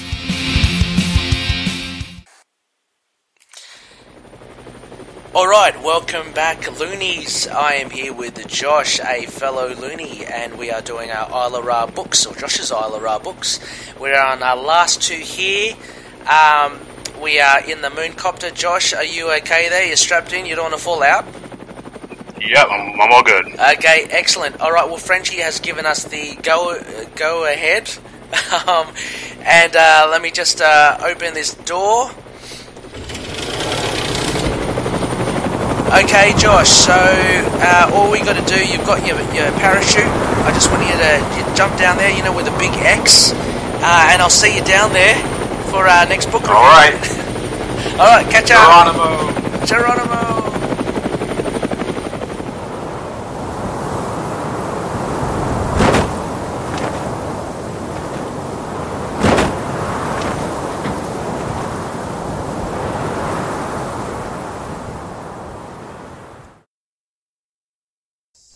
All right. Oh, Josh. See that super hair landing? Josh, I think I'll give you 10 points for that landing there. Josh did it absolutely perfect. Landed on the X, just spot on. Yeah, I ended up in the bushes over there. That's okay. But he's got his rucksack. I've got my sack of goodies here as well. We've just bunkered down here in one of these bunkers here, and we are in the jungles of Vietnam. Josh, how's that? Oh, I'm already sweating already. It's super hot here. It's super hot. I thought this would be apt. Frenchie was happy to get rid of us, and so he took us all the way to Vietnam, and we are here in the jungles. Luckily, we're using one of the old bunkers that they had in the Vietnam War, and we're going to review your other book here, Josh. This is a new one for me, and this is The Nam, which is a Marvel publication. So for any loonies out there who don't know about Nam, it was, I'm assuming, all about the Vietnam War? Yeah, I can give. It's actually an interesting run. So yeah, please. It was written by what's his name? I think Doug Murray. Doug Murray was the guy who wrote it, and he served in the Vietnam War. Right. So he has real life experience, and how this title works is each issue takes place a month between the next one. So the first one must have been January of 1966 or something. Mm-hmm. And then so that takes place in January. Then the next issue takes place in February, and so on and so forth. And so because I guess your term of service was a year, after a year you would get new characters. Mm-hmm. So the old ones would be cycled out. So one of the characters in here was the main character for the first 12 issues. Okay. And then he went back home, and then he got a kind of a new set of, these characters are ones that came in during his service, so we're keeping up with them, and then we get new ones. Wow. And I'm not sure if it stayed that way. Yeah. But at least for the first couple years, that's what it was. And then in each issue starts out with a date. So this issue takes place in April 1967. 67. So the next one would take place in May. Okay. Which I think is actually really cool. It's very cool. I like how they've kind of structured it. It's really good. Interesting. Before we get into it in depth, Josh, why the Nam? Were you a big fan of the whole series in general, or was there some connection with the military for you? Or I'm a real historical guy. I like learning about all that kind of stuff, and I think the first issue I got was actually number 12. I got another one of those random packs. And I was like, oh, this is cool. And then I just picked up random issues, and I picked up this one. But I think it's an interesting time period. Yeah. And a very controversial time period. Yeah, it is. And it's shown in this issue. Yeah. Oh, yeah. That's we'll get to it, but that's exactly why I really love this issue. Yeah. And so I think that's why. I think it's also something different. It's not superhero-ish. Yep. Because like war comics were really big back in like the 40s, 50s, 60s. Like war comics were big. And then this is like one of the first ones that kind of revitalizes in the 80s. Yeah. Yeah, and it kind of plateaued a little, and then I guess you could argue the fact that the likes of Garth Ennis has kind of brought that back. I mean, he does like his war comics as well. I know he recently released that limited issue series with the Punisher. I think it was Punisher Platoon. I think. Oh yeah. Yeah, really just heavily into like war and military jargon, and just the intricacies of it. So yeah, there's definitely a niche for it. But what I always understood, like growing up in the 90s and looking and seeing the Nam on the shelf, was that this was like the only really military comic that I saw from Marvel that that really struck me. Yeah, they did have another one called Semper Fi, which is for the Marines. I think that was a combination of World War II and Vietnam. Oh right. But that didn't last as long. But this lasted like 80 issues, so it was a long run. Yeah, longer than any Moon Knight run. Yeah, for sure. Which is funny. Yeah, I mean, like it'd be interesting as well if it will come back in some sort of different guise, because it depends on how good the Punisher Platoon miniseries goes as well. But I found this really compelling. I'm not really one to go into war comics or anything like that. I do like my history a little bit, but not enough for me to kind of pick something off the shelf. But when you came to me, Josh, and said, let's look at issue 15? Yep. Issue 15. I found this a really nice issue that you picked that kind of can stand alone. I mean, there are overlapping points to it, with characters and such, as you mentioned earlier. But it didn't detract for me the whole story. Like I got the gist of the whole story from it. So let's dive right into it, Josh. Again, do you want to give us the credits for this? Sure. All right. So the Nam, Notes from the World. Doug Murray is the writer. Wayne Van Sant is the penciler. Jeff Isherwood is the inker. Augustin Mass Letters. Phil Felix, colorist. Pat Redding, managing editor, and Larry Hama, consulting editor. I didn't know those were two titles. Yeah, there's yeah. I never heard of those before. No. Let's see. Tom DeFalco, editor-in-chief. Michael Rockowitz, assistant editor, and Michael Higgins, editor. Yeah. So, how do you want to tackle this, Josh? This would be really cool. I don't know if you had anything prepared. Do you have anything prepared, or? No, not really. Sure. No. Okay. If you're not, because. Well, sorry. I think the thing with the last two ones, they're not very dialogue heavy. They're more issues. So I don't know if you're kind of go with this going the way we kind of did the other two. Yeah. That's okay with you, because there's not really much to go into detail, really. Okay, sure. Yeah. No, let's do it as right. Yeah, of course, overarching thing. So, do you want to summarize, or I can do it, whatever, either way.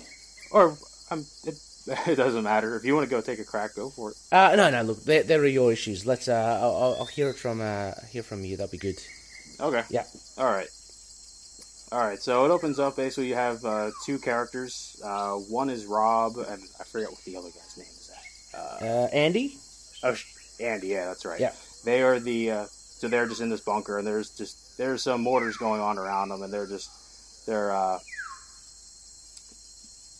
chatting. Yeah. And basically, their sergeant comes up and basically gives them their mail, and is just like filling them in on what's going on, and saying like they'll get their food in a bit. And so Rob opens up a letter, and it's from a guy named Ed Marks. Now, he was the main character of the first 12 issues. Yeah. Can I just ask? Sorry, interrupt you there, Josh. Do we know what eventually happens to Ed Marks? I haven't read that far ahead. I've read because he's. I think the farthest I've read so far is like issue 35, and he's still alive. He's still at home. He doesn't come back. Okay, but I think he's doing like journalism. I think on it. Yeah. And so that's what he's doing right now. Okay. Right now is in like the farthest that I've read so far. Yeah, sure. Okay. But anyway, so he wrote a letter to his friends in his company back home. And most of this issue is told basically in letter form. Yeah. So it's mostly just captions and then the pictures. So that's why I said before, it's not a very dialogue heavy issue. Mm-hmm. Okay, so it starts off. Then the Rob starts reading the letter, and it is Eddie. He's become basically a drill instructor for new recruits at base back home, but he basically recounts from the time that he got home up until the time he's writing the letter, and this is the part where it really starts to put things into perspective for me, for about these guys coming home from this war. They come home and he even says, I get off the plane and there's nobody there to greet us. Yeah. It's just an empty airport. Yeah. I was actually going to, when I was reading this as well, actually that was the lesser of two evils for me. I thought when they were going to walk off the plane, there were going to be protests straight away. But I mean, it still has the same kind of, impact because there's no one there, There's a big welcome home, but there's no one there. But yeah, I was expecting like there to be, picket signs and everything. Which it kind of sets the tone for this, doesn't it? Oh yeah, well that would have been even worse. Yeah, yeah. So when they get off the plane, they go through the lobby, and like their luggage is getting checked, I guess, for drugs, because this is in the 60s, and everyone was on drugs back then. But he's just saying how just even like the MPs, the military police, they're just throwing their crap around, and there's just no respect for these guys who just came back from this horrible place, and they're just being treated like crap. And it's kind of heartbreaking. Yeah, the insensitivity is just terrible. And then Eddie, he eventually gets discharged, and then he ends up going back home to see his parents. Mm-hmm. Very normal. See him running. Yeah, very normal looking parents. Yeah. But I do like how when you see him in this airport, and where he's getting he's at the bank getting his pay for his service, and everyone's just giving him dirty looks. Yeah. And I will say one thing just about right now. I don't know how good, because I'm reading this in physical form, but the artwork on this is very. Maybe it's just my copy is just aged, but the art is just very shoddy. but I think it's I think with a war kind of story, I think it needs to be, but it's not very detailed. But when I say you can see people giving dirty looks, they have that stick figure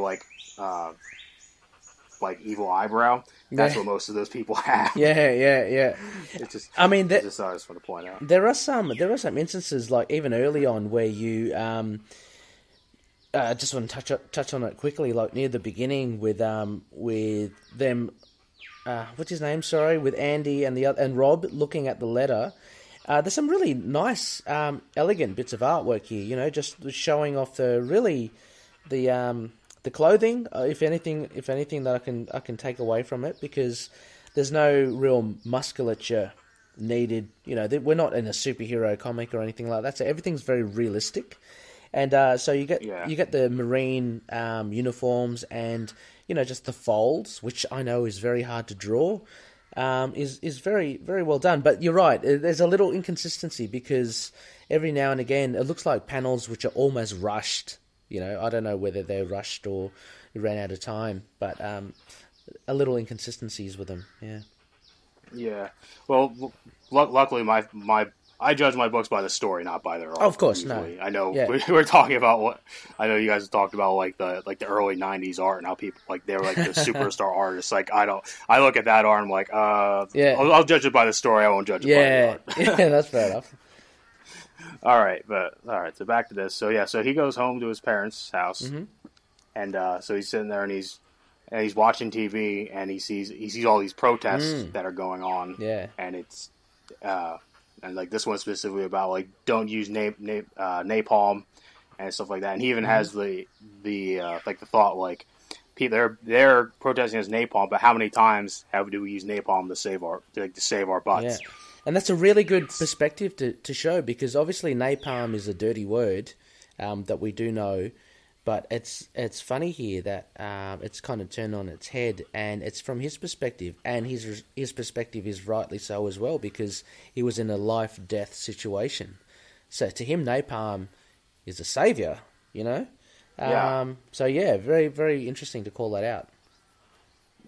And even he's trying to explain to his parents about that very subject, and even his parents aren't even having it, and he's pretty much just not fitting in. But he just tries different things. He goes back to visit old friends, and he even says, "But either they had changed or I have," and you can tell he's just uncomfortable, and he's just totally he's out of place. Yeah, a fish out of water, totally. Yeah, and I think that's good, because I think obviously war can change a person. And I think that's a very good showing of that. Yep. And he even goes back to visit his old girlfriend, but he finds out that she is obviously moved on. Rightly so. Fair enough. Yeah, fair enough. Yeah.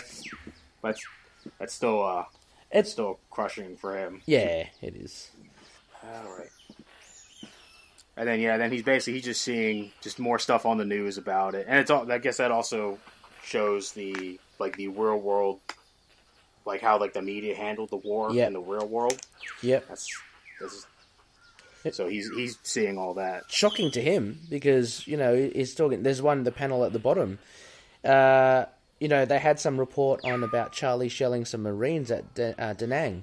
You think the whole corps was wiped out. And then they showed some yacht, the Phoenix, taking supplies to Charlie, and they were smiling about it. So it is totally kind of thrown Ed Marks, Yeah, it's just the real war thing of how the media portrays war to how it actually is. You even see that today. Yeah, stuff that goes on the Middle East and everything. Yeah. So I think that's one thing about this. I like how this, the themes and how it gives you perspective. Not only does it apply to back then, it still kind of even applies to right now too. So yeah, because that stuff still goes on. But anyway, so Eddie, his leave is over and he heads back to I guess he's going to the base where he's going to be training new recruits. Yeah. Actually, sorry, can I just interrupt you again there, Josh? This has just reminded me of it. How have you watched the Netflix Punisher show as well? Yes. Yeah, how good is it then as well? They do encapsulate exactly this sort of thing, about soldiers trying to fit back into society. And this has just reminded me of that Netflix Punisher season. A really good season, Loonies. If you haven't watched it, give it a go. Did you like it? No? I enjoy bits of it. Yeah. I would say I really enjoyed the first two episodes, and the middle 7 or 8 was kind of a slog. Oh, right, okay. But they did have good tones, like the stuff you're talking about. This because like all those guys in the support group, yeah, trying to fit in, and then that one guy really goes off the deep end. Well, yeah, and like sorry. Oh, I was just gonna which does happen to soldiers in real life when they come back. Like they're still really affected. Yeah, it was like PTSD. Yeah, a real eye opener. How he he dug a trench in his backyard and all that. And anyway, I got reminded of that when I was reading this a little as well, about how Ed Marks is just not fitting in. So yeah. Anyway, sorry about that. Okay, no, that's all right. Yeah. Just to finish with the Punisher, I think like the last 3 episodes, I think were really stellar. Yeah. Oh god. So I think a strong start, strong end, wonky middle. But yeah. I'm looking forward to season 2, but I don't know if you've seen Jigsaw. Have you seen Jigsaw? I saw there's like a still of him like with the bandages, but then I think there's one where he takes the bandages off, but he's like barely any scars on his face. Yeah, look, which is weird. It is weird. No spoilers. Look, I'm still hoping that there's some sort of post production done, but actually, we should have prefaced that with a spoiler. But it doesn't matter. All speculation. Anyway, Yeah. Sorry, Josh. All right, where was I at here? Okay, so anyway, he reports to the base where he's going to be training at, and he just milling around with the other instructors, and there's a good shot where you could see, what does it say here? Again, where it shows another guy, he's having problem adjusting to being on the home front. Yeah, much like what we were just talking about. Yeah, which is cool. Mm-hmm. Or not cool, Josh, you know what I mean. Yeah. You know what I mean. Yeah, exactly. But yeah, then it goes and he goes through and he's training all these new recruits. And I do even like how he says, some of them were just so young, which is true. Yeah, because some of them were getting drafted at like 17. Yeah. And so then he goes through and he writes about this one particular soldier. His name was Lewin. That's right. And he's sort of like not like this. He's not catching on to everything. He's just someone who's like not really built to be a soldier. Yeah. But they're doing his best, and he's trying his best. It's kind of like a Steve Rogers, like an early Steve Rogers. Oh yeah, exactly. Yeah. That's a good comparison. But anyway, so the answer is basically he does end up lasting until the 4th week where they start practicing on the rifle range, and this kid just can't hit the target, and Eddie does his best to help him, but the other instructor, who is like you could tell is like a Full Metal Jacket, like real asshole of a drill instructor, he comes over and he is yelling at him, trying to get him to go, and then.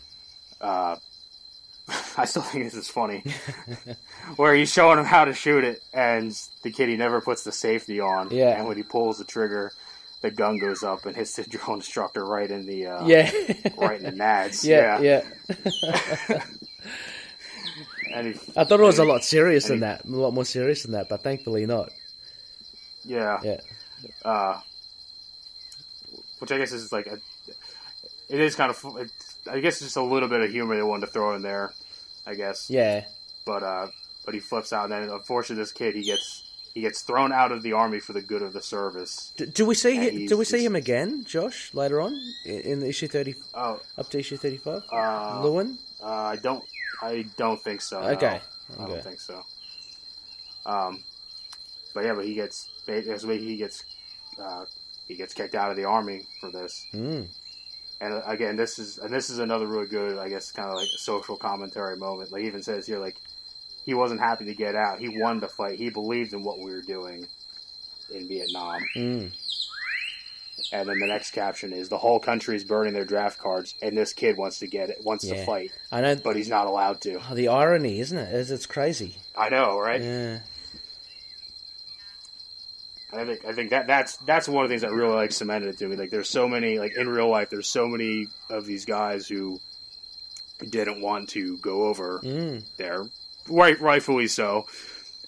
But then there are, like, this kid here wants to go over, but because he's not, but they're not going to allow him to. Yeah. Like, I think what this issue does really well is that it shows both sides of the coin really well, and in that sense, it really does make an impact on you because it makes you think. I mean, we're talking about drafting, talking about like the use of napalm, talking about perspectives on the war, and when you see both sides of it, it really does hit home. You know, just the complexities of it all. Yeah. Especially as this is all stuff that happened or it could have happened. Like that's what puts it even more into perspective for you, and that's exactly. That's why I really like this issue because like it puts everything into perspective. I knew a lot of what was going on then because I've read about it a lot, but this really put it into perspective for me. Just all the crap that these guys had to go through. Yeah. Between going there and coming back, it was definitely hell for him. That's crazy. Yeah. And then he finishes up writing the letter, basically saying how he trained the new recruits as best they can, and that basically he's kind of fed up with what the media is, how they're portraying the war, so he's going to go back to college to pursue journalism, I guess war journalism. Yeah. And then shit gets. And that's basically what. Yeah, sorry. Go ahead. I was about to say, and that's when shit gets real. Like when we go back to Rob and Andy. Right, yeah. Yeah. So in the middle, or basically, I guess towards the end of reading it, then the Viet Cong show up, and then there's a big firefight. Yeah. What I do like about what they do in these issues, which when I first read them, it really threw me off, but now I got accustomed to it. Yeah. If you notice, there are no onomatopoeias. Okay, yeah, you're right. For any of and I think that's a really good touch because if they're trying to portray this as realistic, there's not going to be a rat-a-tat-a-tat-a-tat-a or kaboom going. You just see what happens. That's quite thoughtful. You just see what's happening. Yeah. It is. It's very cool. Yeah. And so basically they do end up taking out the enemy. Both, Rob and Andy, they end up taking out, and then their bunker basically explodes. Yeah. Hopefully it won't happen to ours that we're sitting. Yeah, I'm just having a look over the edge there. No, I think we're clear there, Josh. So we're all right. Yeah. If you hear a loud whistle, duck. Yeah, exactly. All right. Well, luckily we're almost out of this. Yeah. All right. But anyways, so their bunker caves in, and there's one enemy left, and their sergeant comes and he kills the guy. And he saves him. Yeah, it's quite shocking. Again, I guess similar. Not really similar, but I was thinking I'm trying to tie it back into the Invincible Iron Man that we're just talking about. But all of a sudden, towards the end of this issue, as I mentioned, it gets very real, and there's a certain complacency. While I read at least the issue. In letter format of retelling from Ed Marks, there was a certain complacency of, okay, this is what's happening.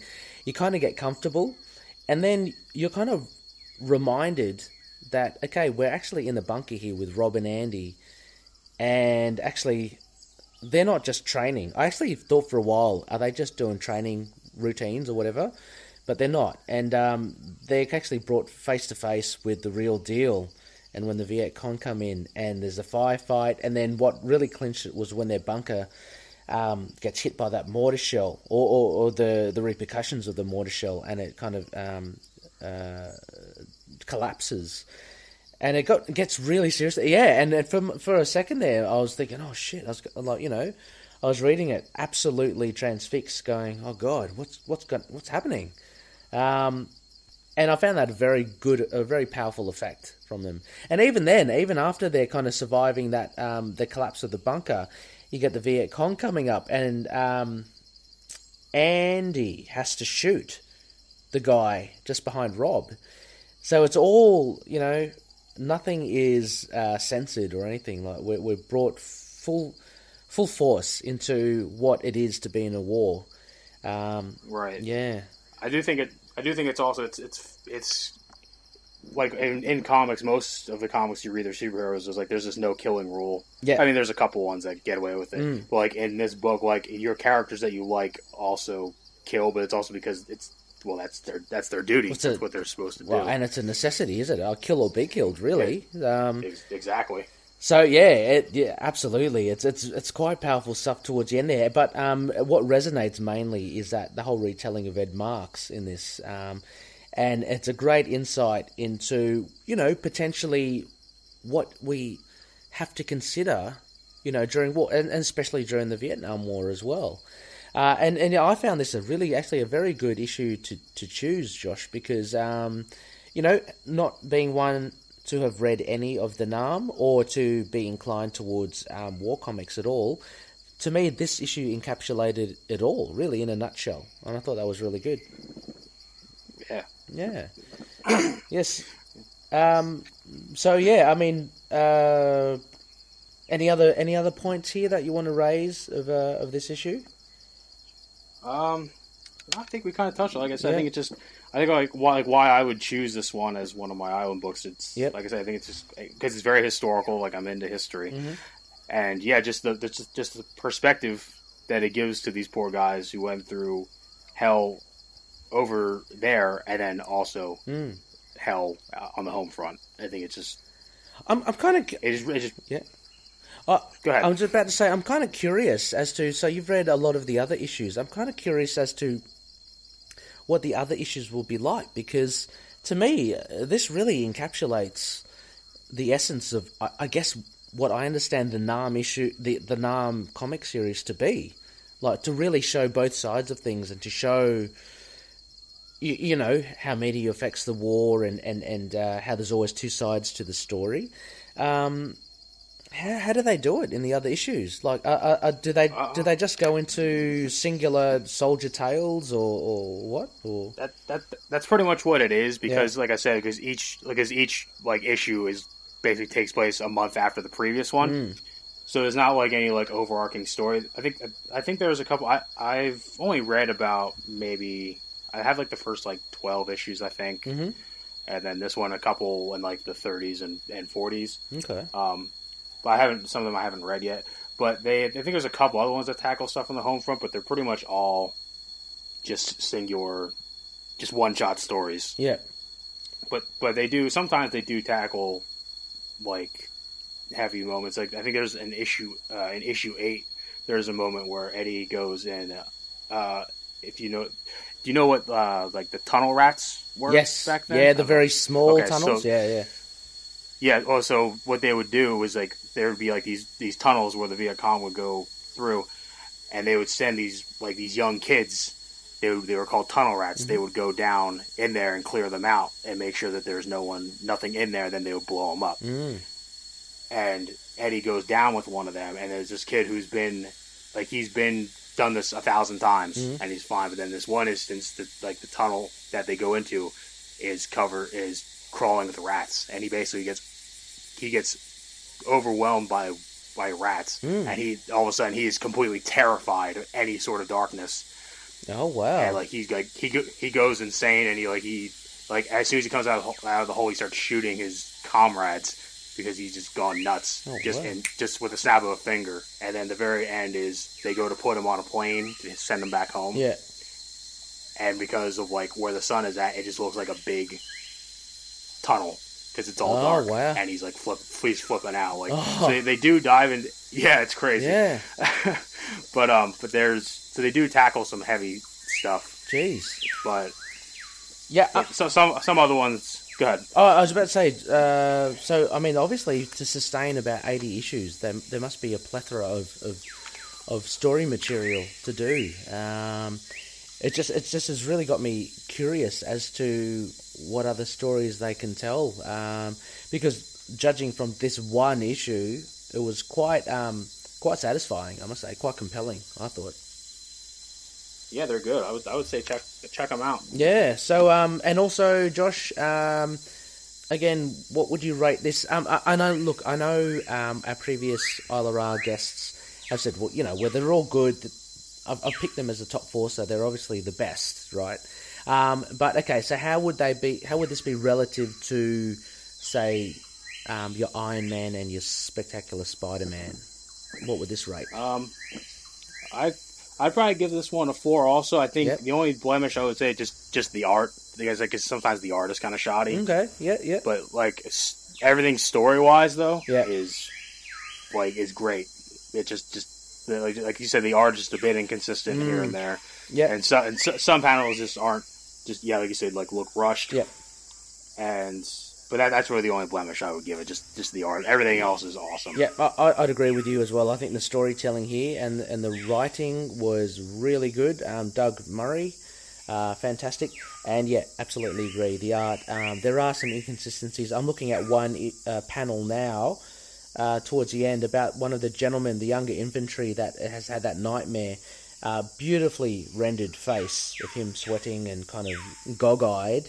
But then you kind of contrast that with a couple of the other earlier panels where they seem, as you say, stick figures with, a couple of lines here. So I definitely think there might be time frame issues.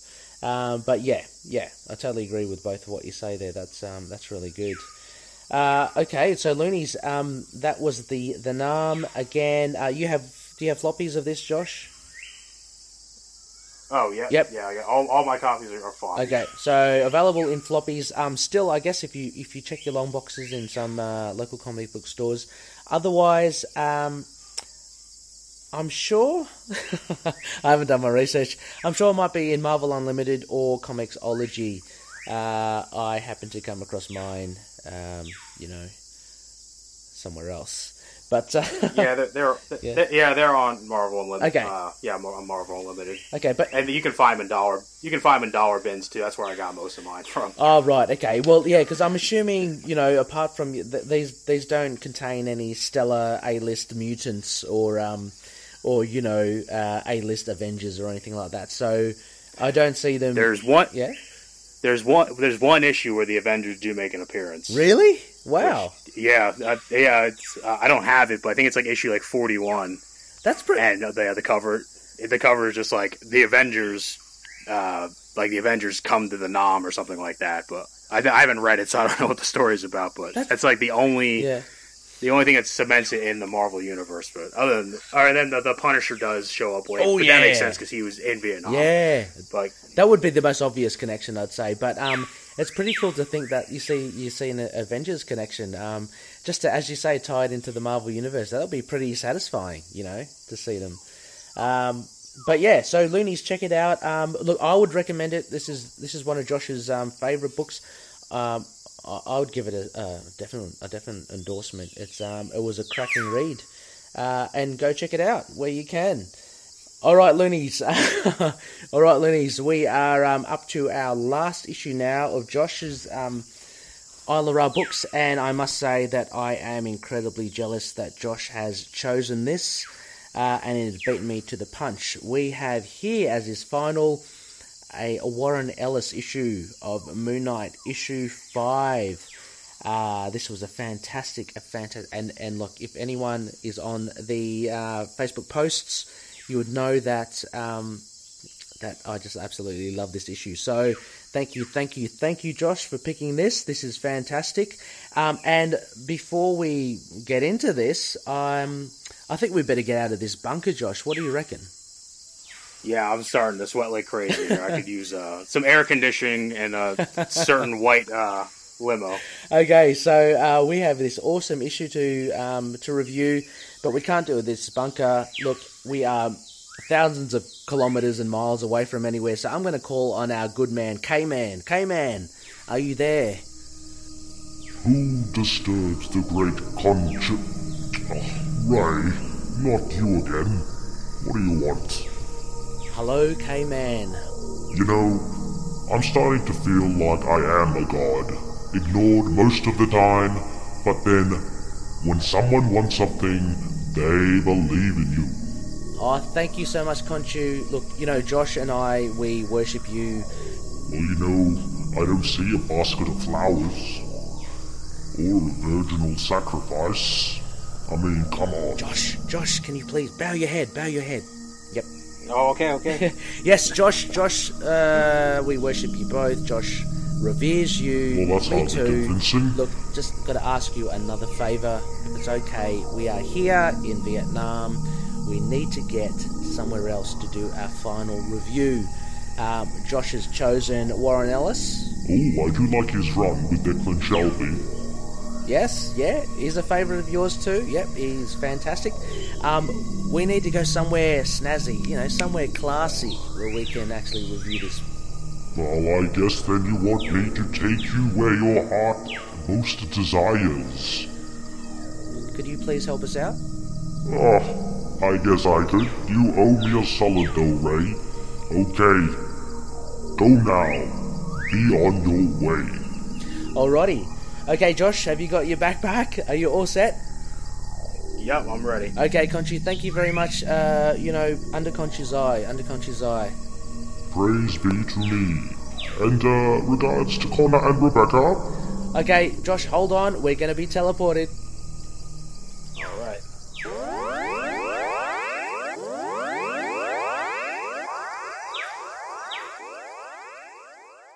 Hi, this is Dave. And I'm Stu, and we're from the Signal of Doom. We're proud members of the Collective, and you're listening to Into the Night, a Moon Knight podcast.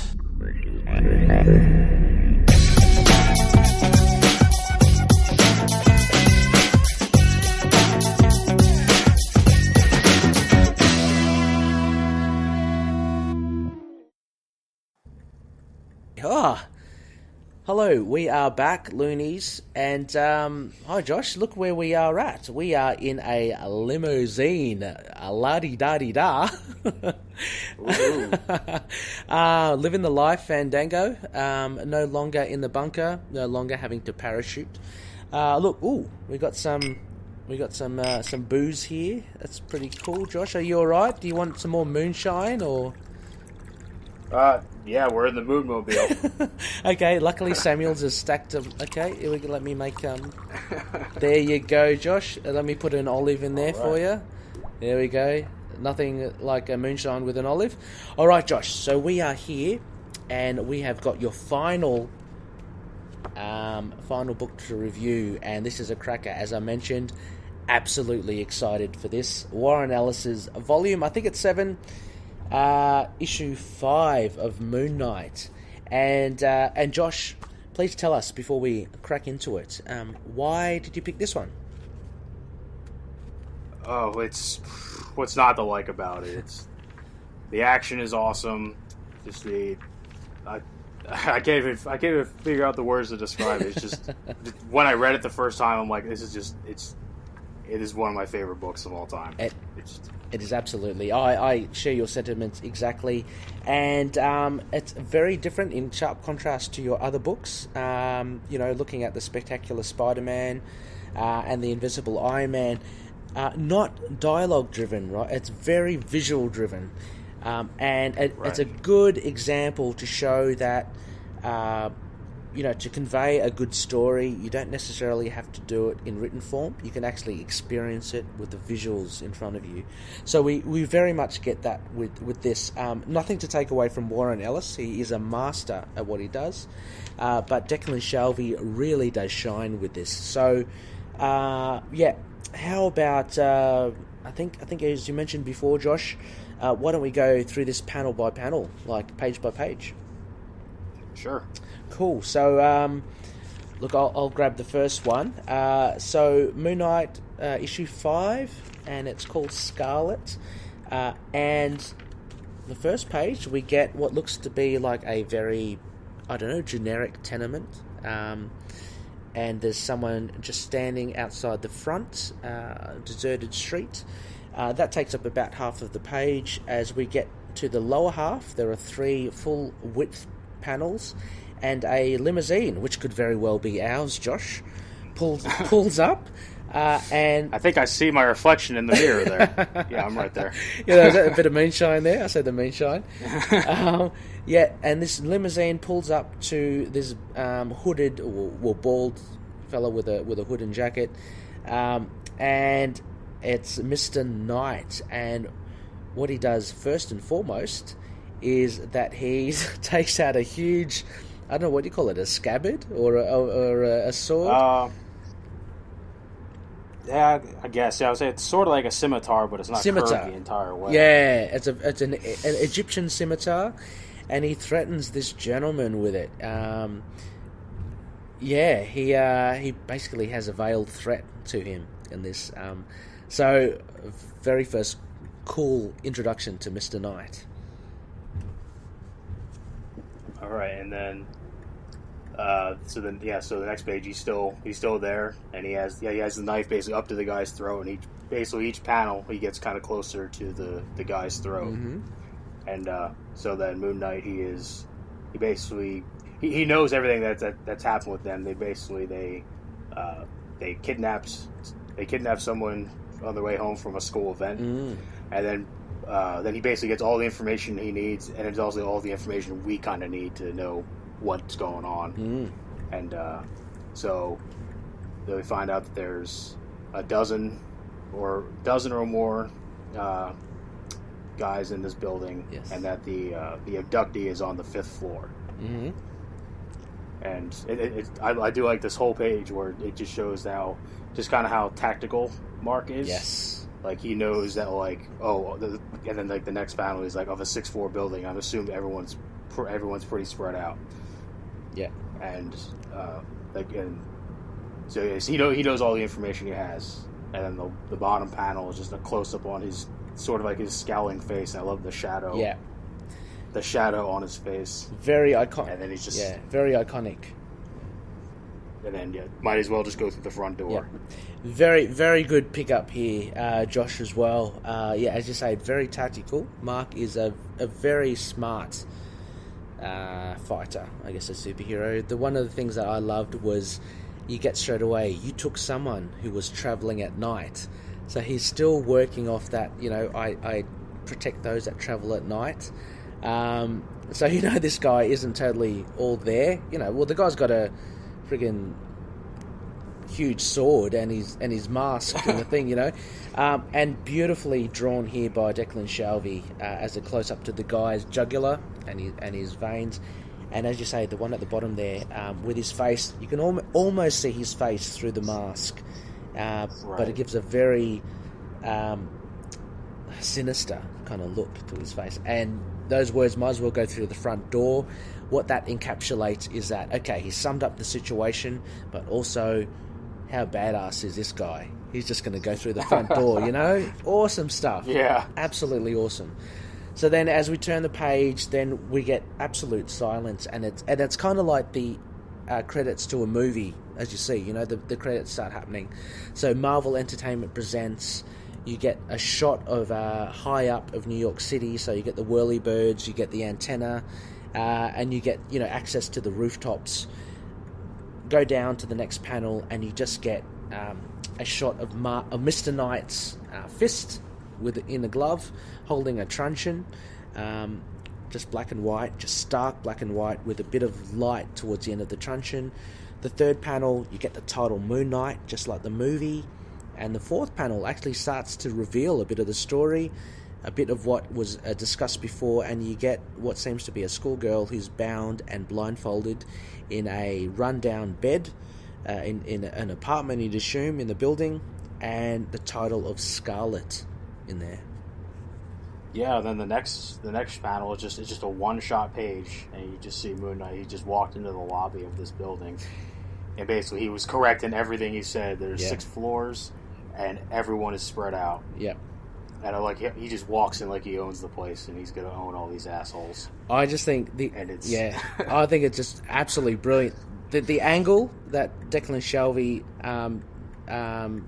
creates the perspective on, the shot of just the back of Mr. Knight, and then the detail and the shot of the background, which is basically the foreground of the building tenement, is just brilliant. This was a wallpaper on my phone for such a long time, Josh. This was that's a good one. That's a good one to have. Awesome. It was great. Absolutely love it. And I apologise, there's not much for you to talk about here, Josh, because it's just one big splash page, but it really does set the scene, and it gives me the vibe of Judge Dredd straight away with Carl Urban. in that sense, you just have to associate it Right. with something. But this fact that he's got this challenge ahead of him, he's got these 6 levels or the 5 levels ahead of him, and he's ready to start, which is absolutely brilliant. And anyway, incidentally, Loonies, there is a YouTube program called Strip Panel Naked, and they do a panel by panel analysis of this. It is fantastic. Oh, I was just I was just looking that up. I was gonna bet I watched that a little while ago, and I was gonna bring that up here. Oh my god, how fantastic is it? And oh my god, yeah. It just shows you how much detail and thought goes into Declan Shalvey's layouts. And anyway, we can't do it justice, so I'll put it in the show notes as well. But as we start off this adventure, Moon Knight starts walking towards the base of the stairs, and there's a man that comes up to him who gives him a bit of a smart-ass comment about, didn't you realise that we're closed? And then the fun begins. Mr. Knight takes out a truncheon, and he whacks the guy. A lot of the colours are very neutral, are very earthy, but you see the blood is with a splatter is quite predominant. And then as you go through the panels, you see the motion of movements that he goes through. So he whacks the guy, he knees him straight into the guts, and then with his arm up, he brings it down with a truncheon and he whacks the guy down as well. At the very bottom of the page, we get Mr. Moon Knight again approached by a secondary assailant who looks to be reaching into his coat. Yeah, he's going to pull out a gun, and then we see Moon Knight reach behind him and throw one of his, I guess they're the moonerangs, I guess. Oh, yeah. Yeah. and see it go through, and it hits the guy right in the hand, and he drops his gun. And then Moon Knight responds to the guy, because the guy on the previous page, he says, "What are you supposed to be?" And he says, "The one you see coming." Yeah. Which is the reason, which I think like the first panel or the first issue of this run, like one of the cops is like, "Why does he wear white?" And Detective Flynn is like, "Because he wants." Oh no, not the cops.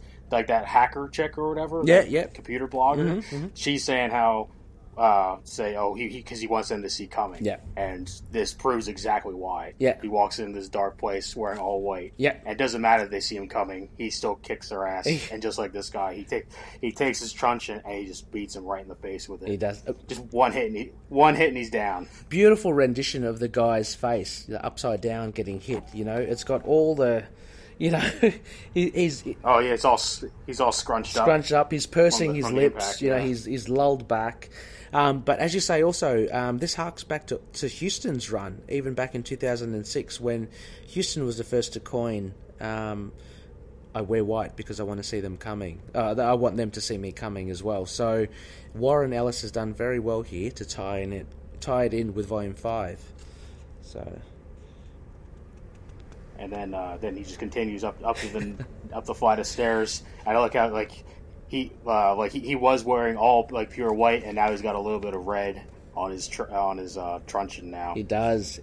And the gore is beginning, and he's unrelenting. He's chasing this other guy, and as we go again, we then again see the viciousness of him. Beautifully, another shot of Declan Shalvey's art from behind of Moon Knight. You can see actually his crescent darts stashed away at the back of his under his coat.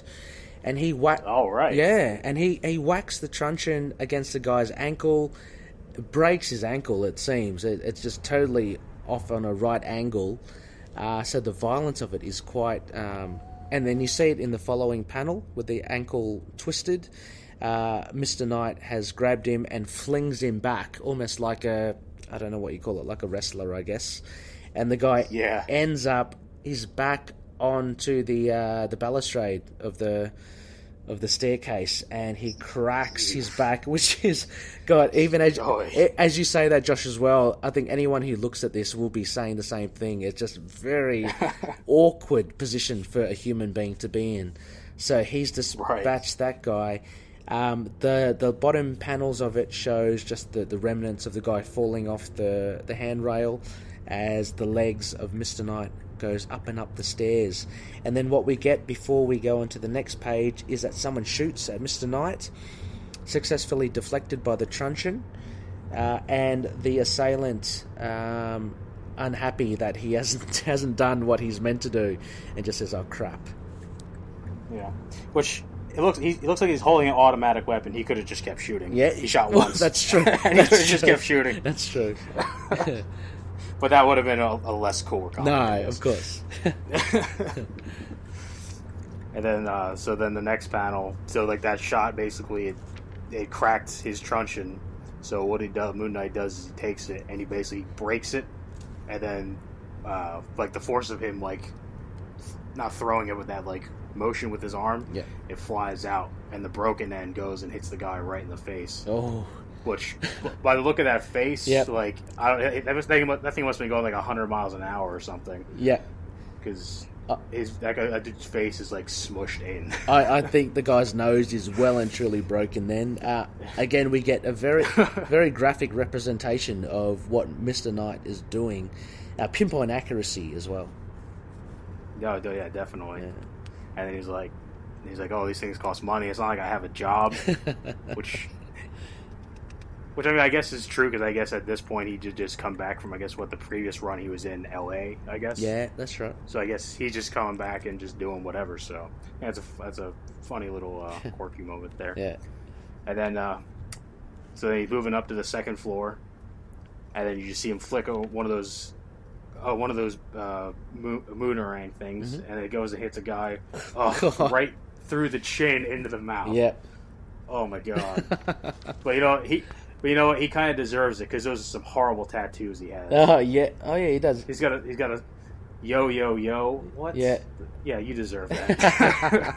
And he's got like a spider web or something on the side of his head, which is maybe he's a big Spider-Man fan. Oh no. But a terrible place to get hit with a moonerang. And I love the little Moon Knight face at the bottom as well. It's just it's just very simple, but you see that he's still coming. You know, he's smart. You know what? Yeah. You know what else I like how it's kind of ingrained in the panel, or like the border of the panel. Yes. So like it sort of kind of looks like a gravestone. Yeah. It kind of looks like that. That's kind of cool, actually. It's not often that you see that, but he's definitely just embedded with the panel border. So. So we see the guy kind of coughing and spluttering as he's been hit with that moonerang, and he's obviously swearing, but thankfully, because he can't speak properly, we don't need to censor it. So he says, "Wah ha ha." Mr. Knight comes up, and without even batting an eyelid, he just kicks the guy through the handrail and down below. And as Mr. Knight calls third floor, he is charging up. You know, it's not taking him too long. So as a guy obviously meets his death down at the bottom, Mr. Knight goes up beautifully again. I love his stark white outfit. And he comes across, obviously, this is like a video game. They're getting harder and harder. Oh, yeah. Yeah. There's a bigger dude here with more tattoos. Said, I was trying to take a nap. And he looks like he means business. He looks pretty big, and so Mr. Knight tries to punch him. He doesn't do much, and the guy grabs Mr. Knight's head in one hand and lifts Mr. Knight off the floor with that. And so in the back, like in that last panel on that page, you see him reaching into his pocket, and then at the start of this one, he pulls out more of those moonerangs. He must have a lot of them in slot. Oh yeah, absolutely. And he takes it, and he just... It looks like he impales the guy on his nipples. The left one, he definitely does. Yeah. And the guy, he's definitely in pain about it. Yeah. And Moon Knight takes off his coat, and he wraps it around the guy's head, and leads him towards the end of towards the railing, and throws him over the side also. Yeah. And... which he deserves it too. Like, you can look all cool with those tattoos, but come on, pink boots and a pink belt. you lost a little credibility. You're asking for trouble there, aren't you? Yeah, yeah.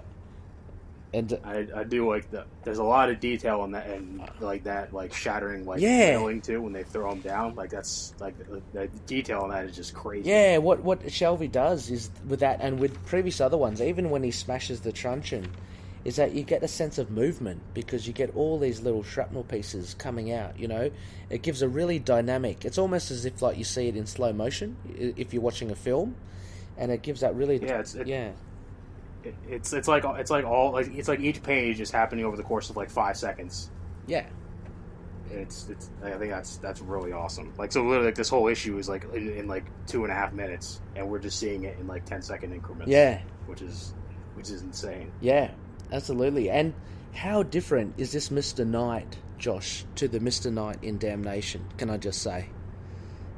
I'll be honest, I haven't read Damnation. Oh, okay. But I've heard about it, and I've seen a lot of the like the memes on that Moon Knight Core page. Yeah, yeah.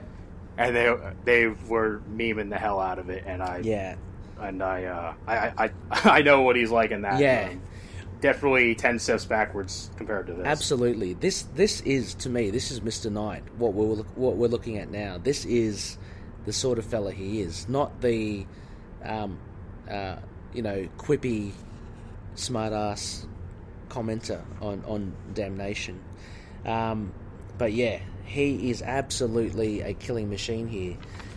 So as he goes up to the 4th floor, he's accosted by 3 guys. He's kind of waltzing up, and I love it now because he's changed. He's taken his coat off. He used that already. He's used it at very practical effect. Now he's just rolling up the sleeves. He's just got the vest. He still has the tie, but he's now a bit more freer. He can do his thing. And the 3 guys turn up to him. He kicks the first guy square in the gut. That causes a guy to throw up, which is and as the guy falls away, a second guy kind of heads towards him. Easy work for him, and at the same time, whilst kind of incapacitating that guy, he deals with the 3rd gentleman, and what looks to be a kick towards the chest or the neck for the guy, and that doesn't spell good news for both of them.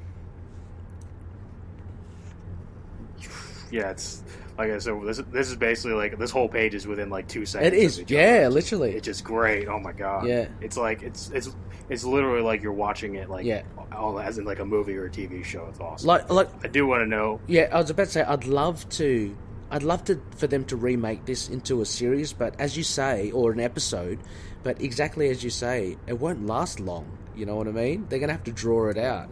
But this would be absolutely awesome to see. Like, if they do this as an episode, I would just, that would... You know what I was thinking is, so you remember when, before Deadpool came out, how they had, like, that test footage that they made? Yeah. They, like, to pitch to Fox? Mm-hmm. This is what they should do for Moon Knight. Oh, man, that would be... Just do this. Yeah.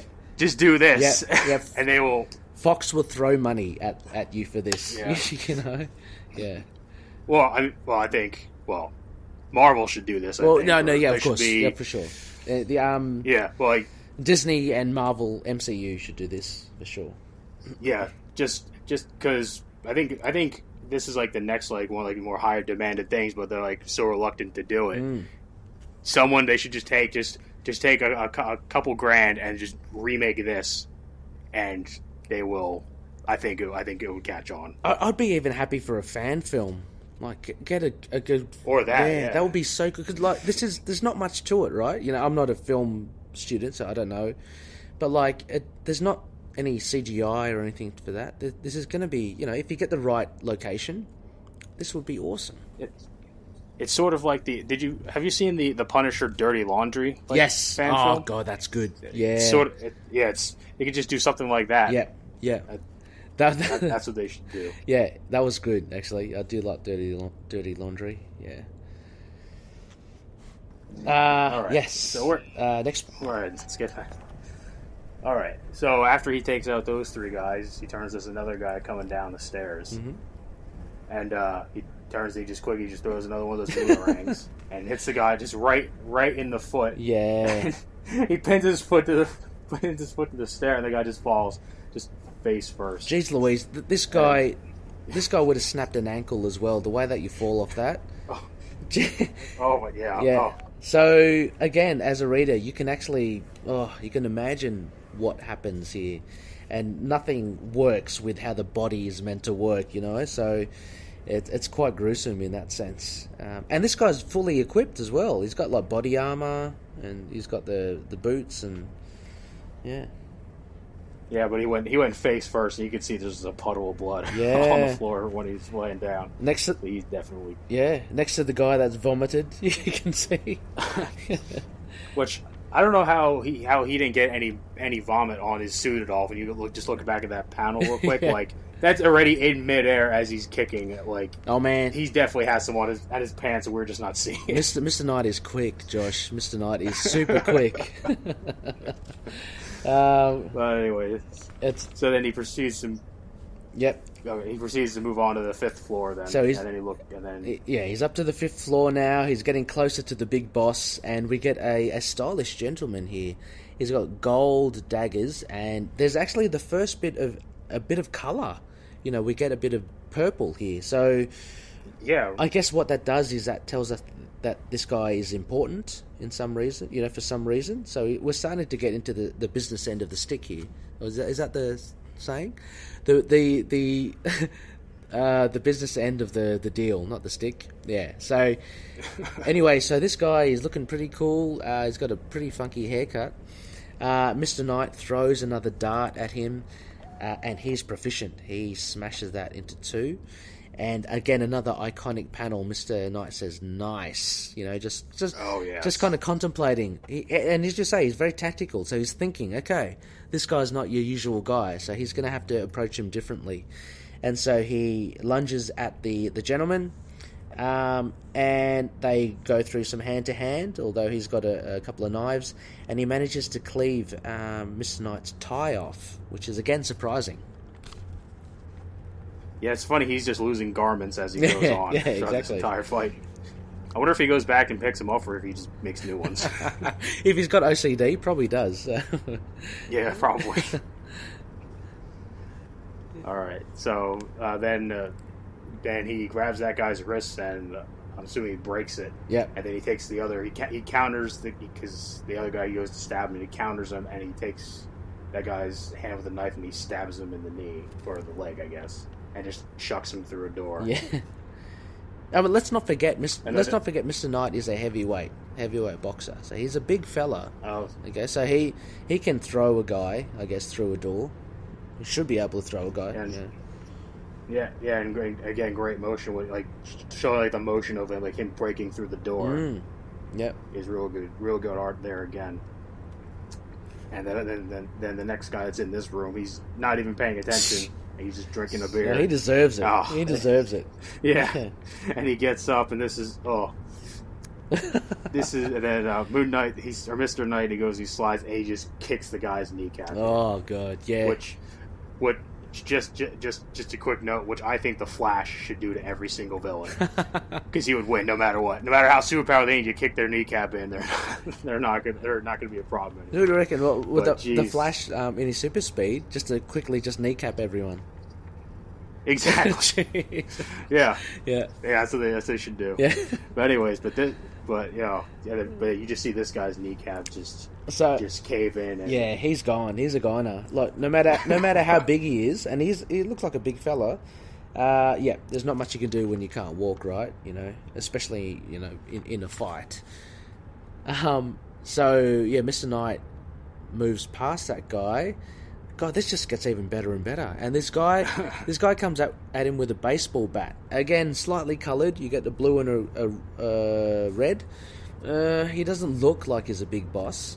Mr. Knight quips, good, I need one of those, which is friggin' ultra cool, I know, right? And so he's already thinking about grabbing the bat without even thinking about, okay, should I beat this guy or not?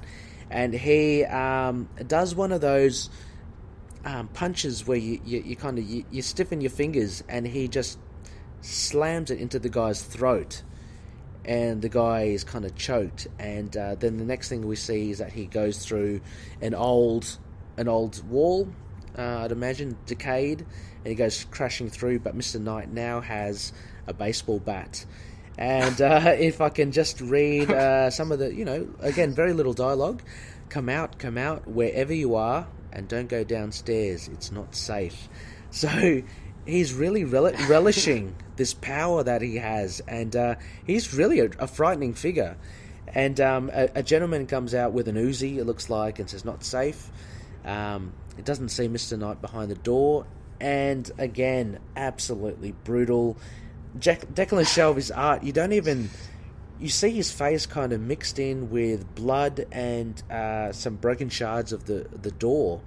So it almost looks like his head is just smashed. But with the baseball bat, you're going to sustain a pretty vicious injury. So this is what brilliantly told there by Declan Shelby. Yeah, he really hit a home run on his face. Like, Jesus. Hey. Yeah, and now that bat is just splattered with blood. Now it looks more intimidating. I do like when he first gets it, when he sees him come up with the bat, and he's just like, "Good, I need one of those." Yeah, it's sort of like when you're playing a video game and like a certain enemy that always drops health. You're like, "Oh, good, I need that," and you just take him out real quick. Oh yeah, that's exactly what that's like. Just so sure of himself, I love it. Yeah, he's very confident in himself. Yeah. And then, so after he takes out that guy, there's another guy sees him across the way, and he runs. And I don't know if he's pointing like where he should go, or he's just dragging to be intimidating. Yeah, he's dropping blood, wiping the blood on the wall. Yeah. And so he follows the guy, and the guy's running up the stairs to the roof. But then I guess he sees the room, where he just came out. That guy just came out of, and he goes over to look, and then he sees the girl who was kidnapped. She's being bound and held at gunpoint by this last goon. Yeah, and he's like, pretty sure my gun has a better reach than your bat. Yeah. Can I just say that this is way better? I mean, and way better than the hallway fight scene of Netflix Daredevil, when he's saving the little kid. Oh, right. Have you seen that one? Oh, yeah. I actually think this one is more reminiscent of the season 2 one, where he's fighting the bikers. And true. When he's going up and down the stairs. Yeah, but just in reverse. Yeah, he's going downstairs. Yeah, instead of upstairs. Yeah, true. But I still think this is far superior to what we've seen on the Netflix shows. It just shows off how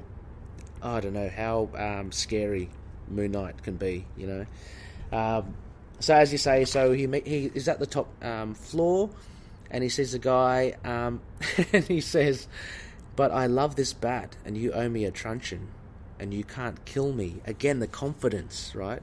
He knows he's got Khonshu on his side. He knows he's not going to be killed, and he backs his abilities. And anyway, he's starting to psych out this guy who's got the gun. But he says, you could kill her, it's true, but what saved your life after she's dead? So he basically convinces the guy to hand over his gun, which is another fascinating side to Moon Knight. He's got the gift of the gab as well, He's got this intimidation, and his reputation far precedes him in the way. It's well founded, and so the guy hands over the gun because he just makes so much sense. He's a dead man if he kills the girl anyway. So he hands the gun over, and Mr. Knight just whacks him one, and he's out. And again, splatter. I love that art. Just the blood, splattered across. All right, and then Moon Knight. Then he frees the little girl, and he introduces himself, and he even says, "Oh yeah, I know I'm pretty weird. I look pretty weird." Because I guess you would be kind of weirded out if you're saved by a guy who is just who looks like how he does, just covered in all white, and a little bit of red now, I guess too.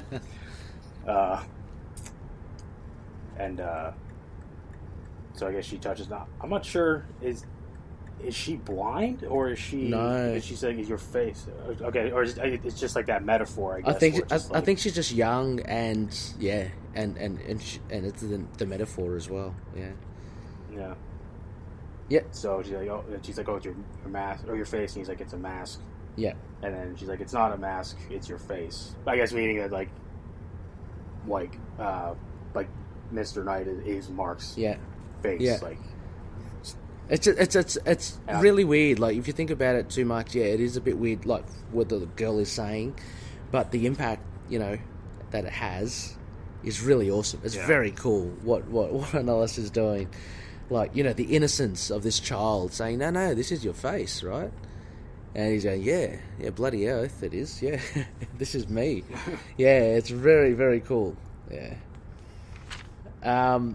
So he Moon Knight obviously saves the day, and he's leaving a message for Detective Flint, one of the favourite characters, and as he's heading up to the top of the roof, there's another gentleman that comes out and chases him, but he's nowhere to be seen. And then all we see is the moon jet, I guess, not a copter, just moon glider. Moon glider. Is what it is. Okay, yeah, the moon glider just crashing down, and again there's more blood splattered. Yeah.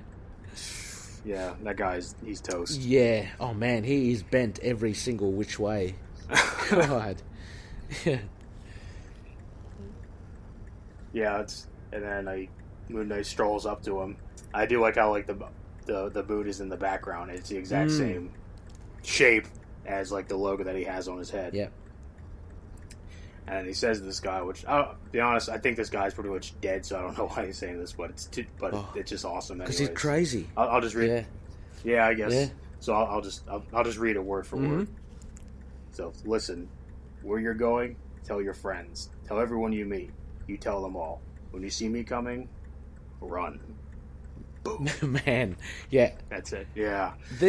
This would have to be the best, absolutely, and hasn't been. It's unrivaled. The depiction of Mr. Knight, at least Mr. Knight, not Moon Knight in a whole. Arguably, it could be the best depiction of Moon Knight and his badassery. But Mr. Knight, definitely, I think this is the best portrayal of him, bar none. Just with how dangerous he is. Yeah, absolutely. Yeah. So,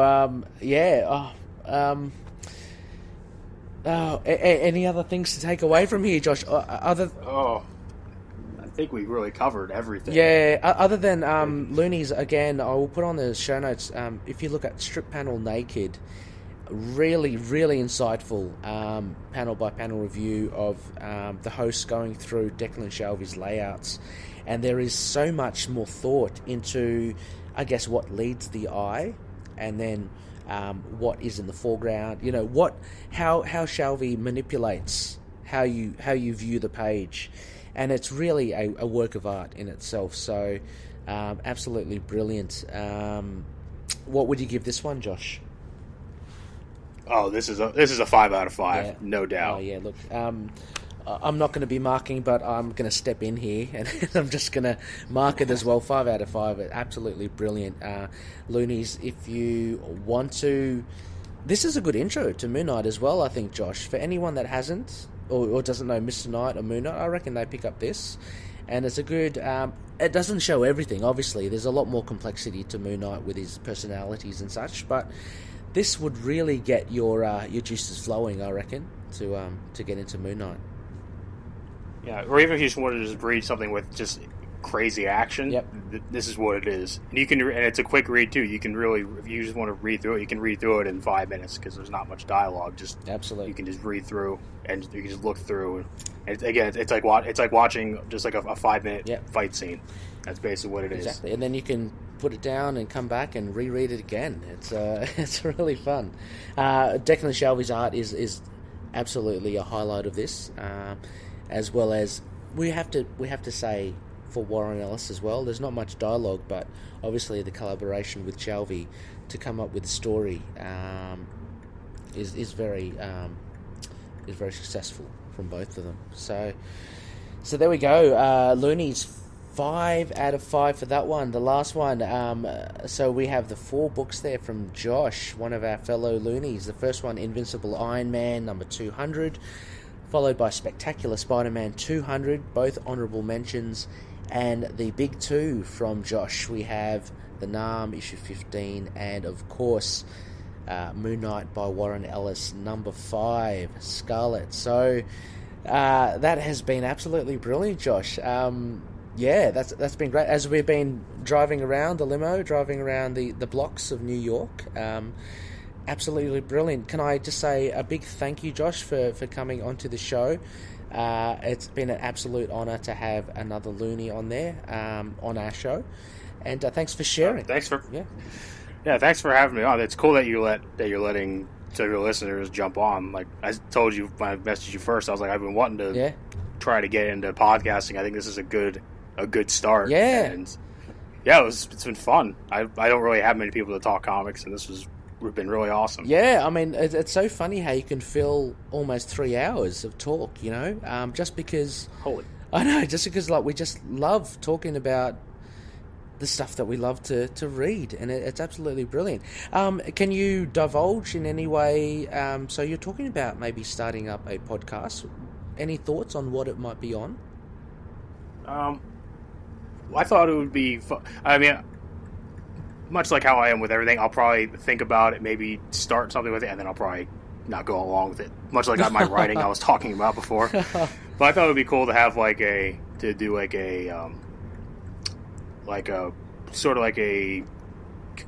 comic book one, but like give to go a history of certain characters to somebody who isn't necessarily knowledge in it.